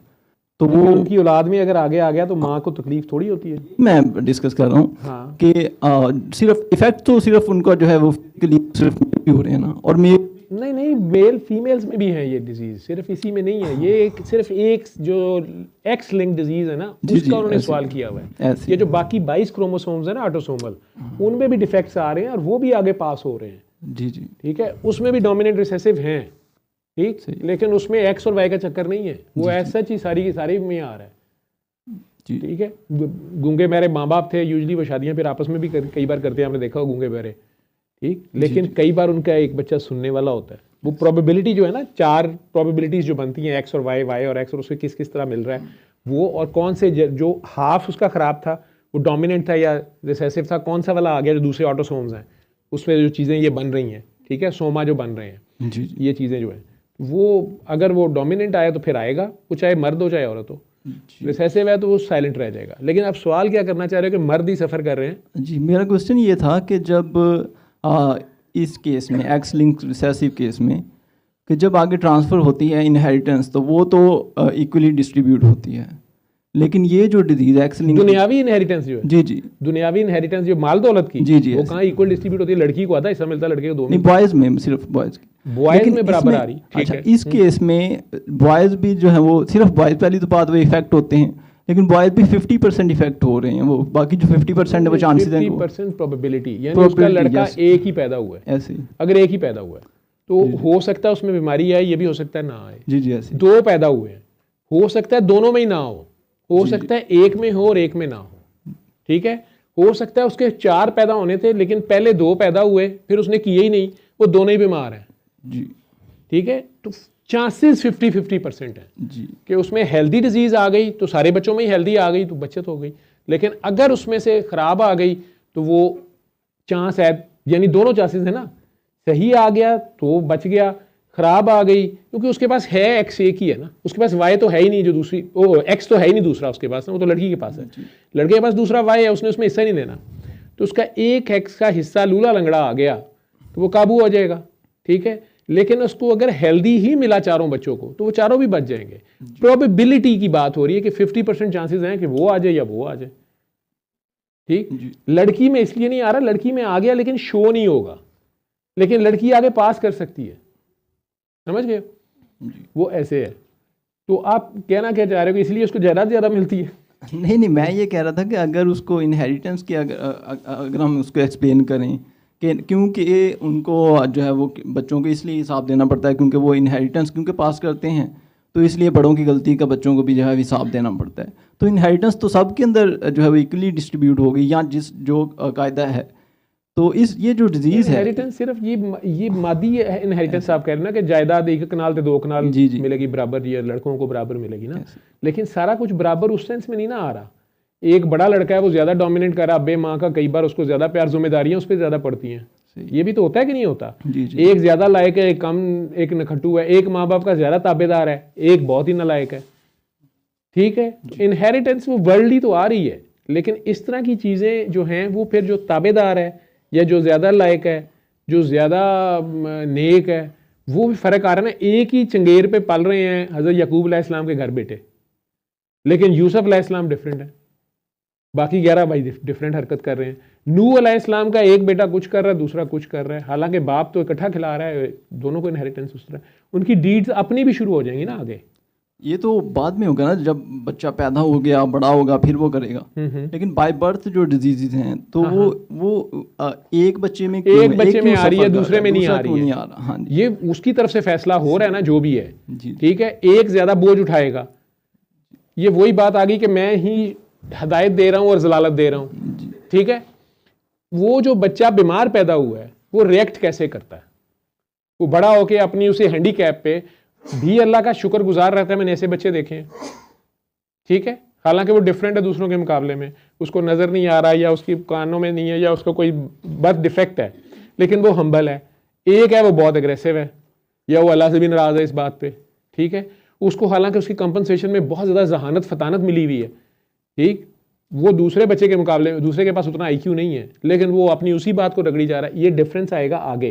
टेस्ट चल रहा है ना, मुसलसल टेस्ट चल रहा है।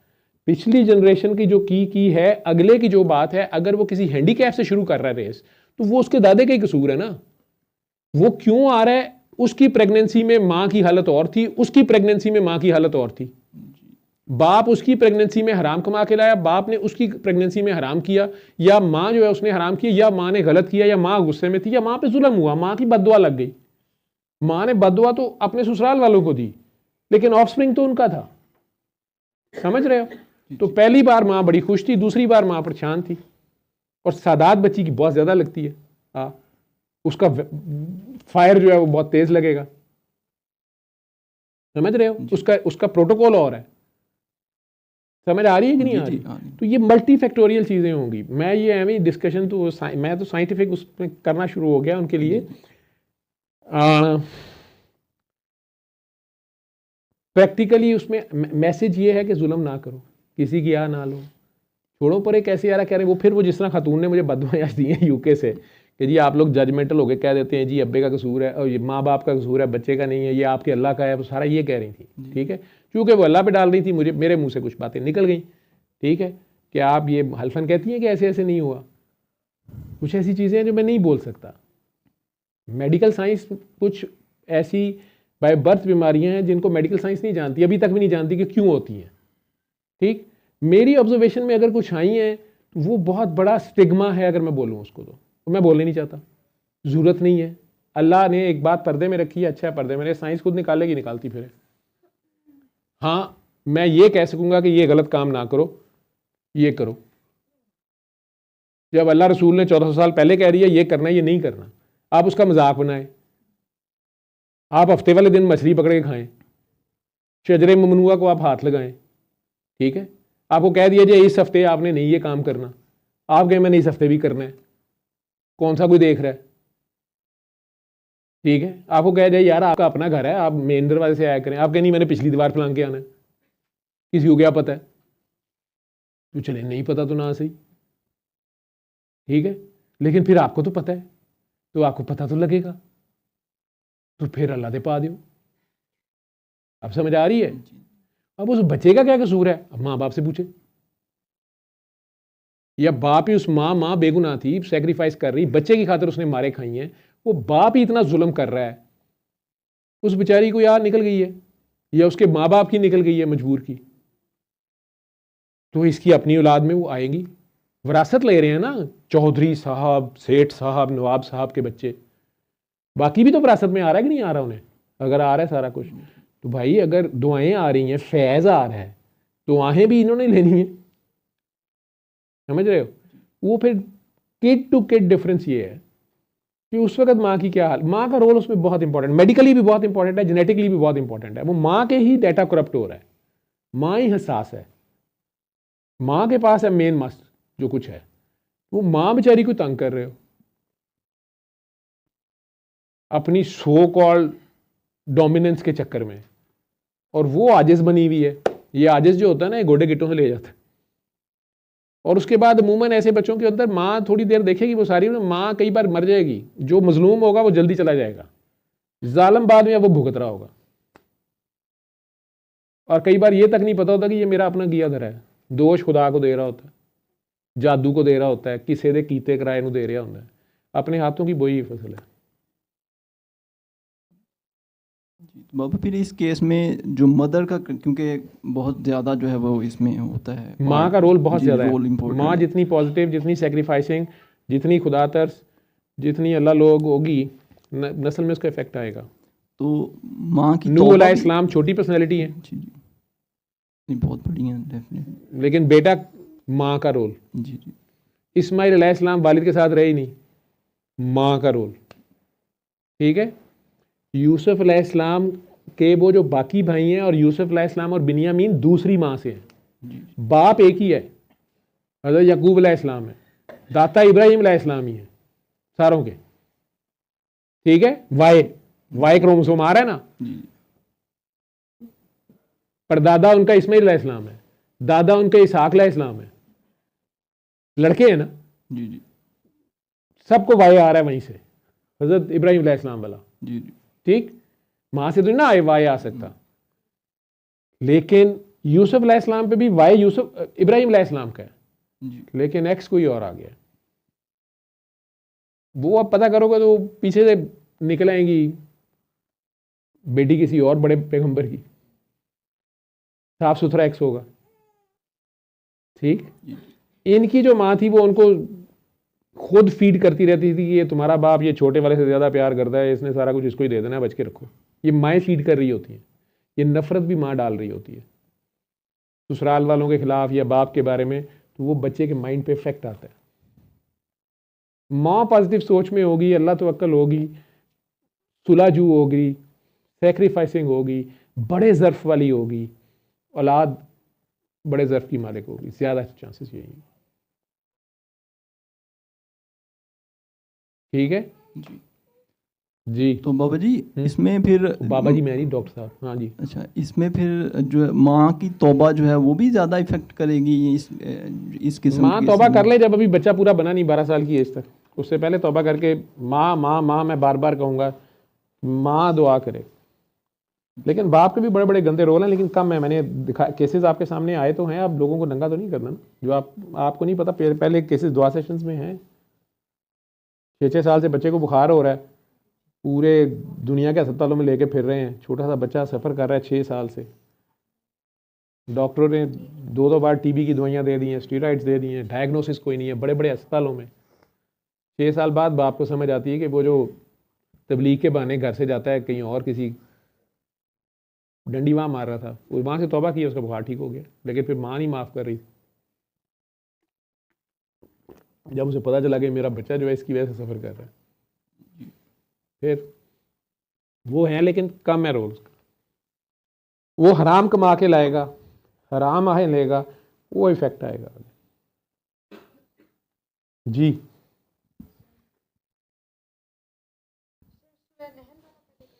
जी आपका जीन्स वाले हो गए सवाल आपके? ये जीन्स का एक और सवाल था। नहीं नहीं नहीं नहीं, एक सवाल उनका और था, टेस्ट वाला था कि फिर तवक्कुल का क्या रोल है अगर टेस्ट। हाँ जी हाँ जी हाँ जी हाँ जी हाँ जी, आ गया ना याद आपको? क्योंकि डॉक्टर तारिक से मैंने 2 क्वेश्चंस के आंसर पूछे हुए थे, मुझे उनका ये जवाब बड़ा मज़ेदार लगा जो उन्होंने थोड़ी सी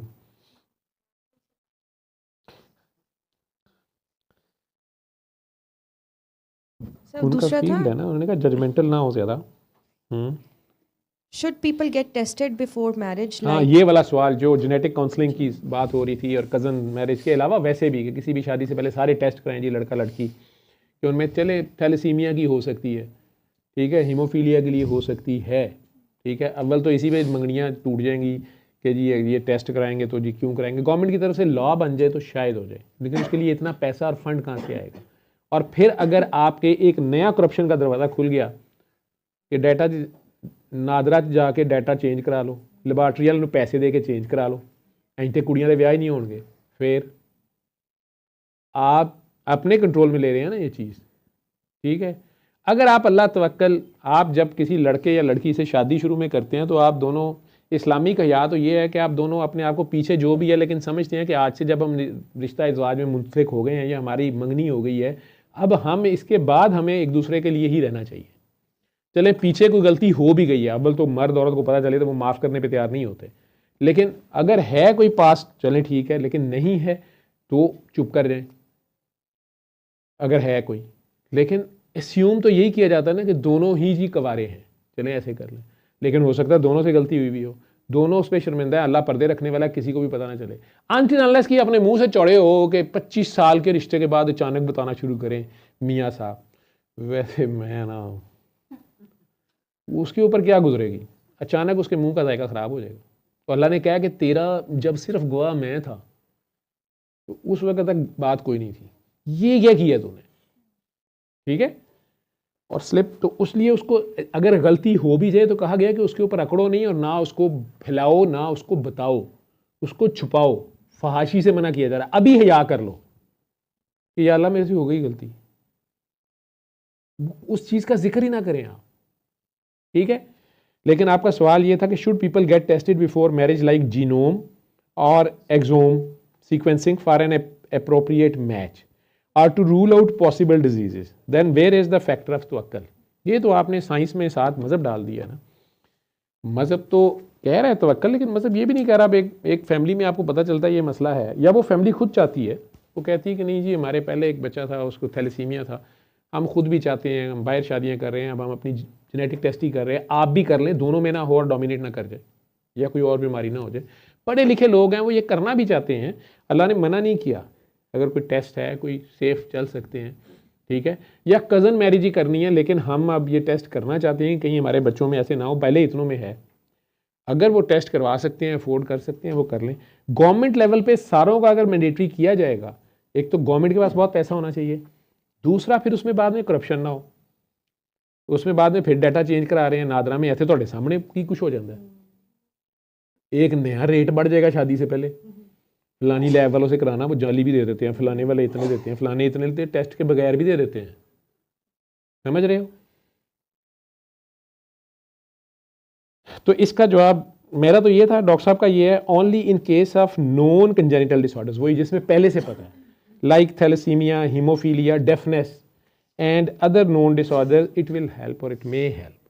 कभी आगे ना पास आउट कज़न मैरिज है, ये बाहर भी करनी है, उनकी भी चेक कर लें, वो भी कर लें अगर वो करना ही चाहते हैं। If there are such disorders existing in a family through generation, yes sequencing और genetic testing will help. However, for every couple getting married, it's not possible and not advised in my opinion। उन्होंने कहा ये मेरी तरफ से है, ठीक है। What had to come out way will come despite sequencing। उसने कहा उसके बावजूद अगर आपके अंदर ये होनी है ना, आपको नहीं था, दोनों को नहीं है, मियाँ बीवी को, लेकिन शादी के बाद आपस में लड़ पड़े हैं, शादी के बाद एक दूसरे को जलील कर दिया है, खातून की प्रेगनेंसी के दौरान म्यूटेशन हो गई है, फिर क्या कर लोगे। डिफेक्टेड बच्चे वो कहते नहीं, कई बार पेरेंट्स आते हैं वो हमें कहते हैं कि नहीं हमारे ना इसकी साइड पे ना हमारी साइड पे किसी को पहले है ही नहीं है। डॉक्टर्स फिर भी कई बार जेनेटिक टेस्टिंग करते हैं, पीछे टेस्टिंग करते हैं, दादा दादी नाना ने उसके बहन भाइयों करते हैं, अब जो अफोर्डिंग क्लासेस हैं, नहीं निकलती डिजीज़, लेकिन उन दोनों में हो गई है म्यूटेशन, तो पहली बार किसी में तो होनी है, तो कहीं आपसे वो गलती हो गई है, आपने किसी की आह ले ली है, आपस में एक दूसरे की आह ले ली है, आपस में एक दूसरे को जलील कर दिया है, आपस में एक दूसरे का हक मार दिया है और ऊपर से सीना जोरी की है, तो मैनिफेस्ट कर गई, समझ रहे हो। और इल्ज़ाम जवेद साहब को देता है बाबा जी कि लो जी साढ़े ते पा रहे ने, माँ प्यो का कसूर होता है, जजमेंटल हो रहे हैं, हमारी दर्द को कोई क्या जाने। जी जी फिजिक्स वालों की तरफ से ये सवाल है जी। सर अगर मियाँ बीवी में कोई लड़ाई वगैरह होती है, ऊंची बोलिए जी, लेकिन उनके पहले 2-3 बच्चे जो है वो सेफ रहते हैं, हाँ जी, बाद में उनकी सुलह भी हो जाती है, वो ठीक भी हो जाते हैं, तो ऐसा कोई पॉसिबिलिटी है कि कोई बाद वाला बच्चा बीमार पैदा हो। भी हो सकता है ना कि वो किस लेवल पे दुखी है। अगर वो उस वक्त प्रेग्नेंट है, वो माफ़ भी कर चुकी है, दुआ भी नहीं कर वो चुकी माँ के पेट में 9 महीने जब नहीं है, उस टाइम नहीं उस टाइम नहीं, उससे यानी बिल्कुल जब स्टार्ट प्रेगनेंसी नहीं थी, वैसे लड़े, फिर सुलह हो गई। स्टार्ट वाली जब प्रेगनेंसी थी ना तब है थी लड़ाई वगैरह जो भी है, लेकिन वो बच्चे सेफ हैं, वो सही पैदा हुए। ठीक है, अब जब सुलह वगैरह हो गई है तब लास्ट में लेट्स सपोज फोर्थ आखिरी बच्चा बीमार पैदा हो गया, बच्चा है तो वो बीमार नहीं वो उसने सुलह जिसने की है ना, या खामन साहब ने या बीवी साहब ने, उस सामने सुलह हो गई है, या तो अंदर से नहीं माफ कर रहा या दूसरी पार्टी ने फिर वो डंडी मारी है। कोई बेईमानी की है, कोई इमानत में ख्यानत की एक दूसरे की। जिथे प्यो ਧੀਆਂ नहीं छड्डदे पे, भरा भैणां नहीं छड्डदे पे, वाइफ स्वैपिंग हो रही ने, उत्थे अल्लाह ने कुछ नहीं अजे कहता पिया, तुसीं आप एक दूसरे नाल बड़ा कुछ करदे पे हो ना। कुछ भी हो सकता है ना, मैं पॉसिबिलिटीज़ है ना, मैं ये तो मेरी है, मैं एक फजूल, मैं कब कह रहा हूँ ऐसे होता है यार, साइंस तो कह रही वैसे कोई जरासीम होते हैं, कोई डॉक्टर गलत दवाइयाँ देते हैं, ठीक है, कोई गंदी खुराक खा ली, किसी का कीता कराया, सस ने जादू कराता कि मेरी नस्ल उजड़ जाए, भैन ने फूफी ने भरा दे बच्चों से जादू कराता अगर हस्बैंड वाइफ ठीक है आपस में, लेकिन ससुराल वालों से या उधर से नफरत कहीं से भी आई है, कहीं से भी होगी। हाँ जी, तो वो ससुराल वालों की, जो फूफी की, चाचे की, ताए की, ब्लड तो सारों का सेम है, फिर भी हो सकता है। प्यार से क्यों नहीं रह सकते? ओ यार पीछे दादा दादी नहीं सेम है? मैं रीज़न पूछ रही हूँ कि फिर भी हाँ, हो सकती है ना। नफरत बीमारी की जड़ है, नफरत, लालच, हसद, कीना, बोगस, जुल्म, तासुब, तकब्बुर, नेगेटिविटी। आपने नेगेटिविटी की तो पॉजिटिव उड़ गई ना, वहाँ से रोशनी उड़ गई, अंधेरा आ गया, कहीं से भी उड़ी। आपको एक अच्छी चीज़ दी थी, आपने ज़ाया कर दी। आप दूसरे बंदे के साथ नाइंसाफ़ी है ना, उसके मुकाबले में एक और है भाई, वो अपनी बीवी के साथ बहुत अच्छा है, तो उसकी औलाद और इसकी औलाद एक जैसी नहीं ना होगी, समझ रहे हो जी? सो डॉक्टर साहब का आंसर तुम लोग पूरा नहीं सुने। म्यूटेशंस राइज मैंने सुना दिया था कि नहीं? नहीं, साइंस पूरी पढ़ाई में दोनों। If there are such disorders existing in a family through generation, yes, sequencing और genetic testing will help. However, for every couple getting married, it's not possible and not advised in my opinion. What had to come out way will come despite sequencing. ठीक है, जो उस generation से अगर हो गई mutation तो फिर क्या करोगे? Moreover, important question is in perfect normal parents, how diseased kids are born. हो गए, पहले ये सोचो ना, जो बिल्कुल ठीक थे, सारा कुछ ठीक है, बाद में फिर बच्चा बीमार पैदा हो गया, वो क्यों होता है? Mutations rise in germline and passed on to kids. In such a case, genetic test of parents can't help. Every egg is a newly formed cell. Any error during its formation or sperm formation will impact our health. Genetic testing only helps already known. Running in a family disorder and test is advised. But what about the cases I described above? जहाँ पे पहले सारा कुछ ठीक है. Hence again let's stay positive, seek raham karam from Allah and always fear Allah. Stay positive and spread positivity. This is all we can do as humans. No sequencing or testing can save us from what is going to come out way. Number 3, tawakkul is pray a lot and leave results on Allah. We are also advised to do our part. कोशिश हमारा part है, हमारे हिस्से का जो part है वो करें हम मुस्बत रहें, हम पॉजिटिव लाइफ गुजारें, हम प्यार बने, हम नफरत ना करें, हम ज्यादती ना करें, हम जुल्म ना करें। हमें जो हमारे इख्तियार में एक चीज़ है, गुनाह ना करना। एक काम है वो करना नहीं है, हम वो ना करें। वो हम करेंगे, अल्लाह कुछ नहीं जा रहा, हमारा नुकसान हो रहा है, हमारी एलील्स जीन्स डिफेक्ट हो रही हैं, जो हम गलत कर रहे हैं, तो वो हम आगे फिर पास भी कर रहे हैं। हम चलें हराम का पैसा ला रहे हैं, जुल्म करके ला रहे हैं, किसी का आँख मार के ला रहे हैं, तो उसके साथ आहें आ रही हैं, वो हमारी औलाद खा रही है, वो हमारी औलाद इंजॉय कर रही है, तो it is with the cost. तो हम अपना रोल अच्छा प्ले करेंगे, उसके बावजूद नेक हो के भी फाइनल फैसला उसकी तरफ से है, ठीक है, टेस्ट उसकी तरफ से आते जाएंगे, तो वो फिर रिजल्ट उसके ऊपर रखना और उसके ऊपर फिर खुश रहना। जो मौला अली की मैं मिसाल देता हूँ, मैंने अपने इरादों के टूटने से अपने अल्लाह को पहचाना है। अगर मैं इरादा करता हूँ तो पूरी कोशिश करता हूँ, कामयाब होता हूँ तो खुश होता हूँ और शुक्र अदा करता हूँ। किस चीज़ का? कि या अल्लाह शुक्र है तूने मेरे से अपनी मर्जी का काम लिया, मेरी मर्जी का नहीं, अपनी मर्जी का काम लिया, मेरे से मुझे तौफीक दे दी है। तो हम्बलनेस है, ये नहीं कहा कि मैंने कर दिया, देखा मेरा इरादा था, नहीं कहा तेरा इरादा था, ये इरादा तेरा था इसलिए हुआ है। और अगर मैं इरादा करता हूँ और मुकम्मल कोशिश करता हूँ, खूब कोशिश करता हूँ, पूरी कोशिश करता हूँ और नाकाम हो जाता हूँ, तो मैं ज़्यादा खुश होता हूँ और ज़्यादा शुक्र अदा करता हूँ। किस चीज़ का? या अल्लाह शुक्र है तूने मुझे अपनी मर्जी के खिलाफ जाने से रोक लिया। ये इरादा तेरा नहीं था, नहीं तो हो गया रहता, ये मेरा था, और तेरा इरादा अभी की और है। चाहे ये मुझे काम अच्छा ही लग रहा है लेकिन अभी इसमें देर है, या तू इसे किसी और टाइम पे करना चाहता है, तो ठीक है, मैंने अपनी पूरी कोशिश करनी है, मैंने अपनी कोशिश की। तेरा जो फैसला है ये किसी जादू से नहीं बदला, ये किसी नज़र से नहीं बदला, ये किसी से नहीं बदला, ये तेरी मर्जी है, मैं हाजिर हूँ। ये आज सी, ये फिर सरेंडर है, ये है ज़ीरो।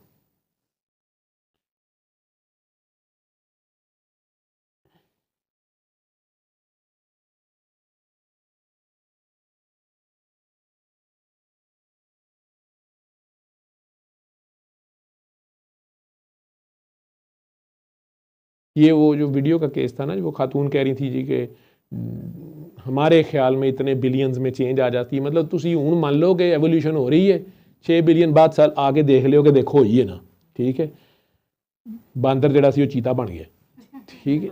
लेकिन वो उसका उन्होंने जवाब दिया हुआ है कि these are a lot of hand waving, these are a lot of hand waving. If one talks about all this then you should also accept all other evolution arguments as well. He is so careful. So we cannot and should not pick one argument, use it to build our case and leave the rest. What is it turns out to be wrong tomorrow? If it turns out to be wrong tomorrow, our own case will be destroyed. ठीक है? So be careful. हाँ जी, next क्या सवाल था जी? जी सल्ले अला सल्ले अला सल्ले अला सल्ले अला सल्ले अला शफीना सल्ले अला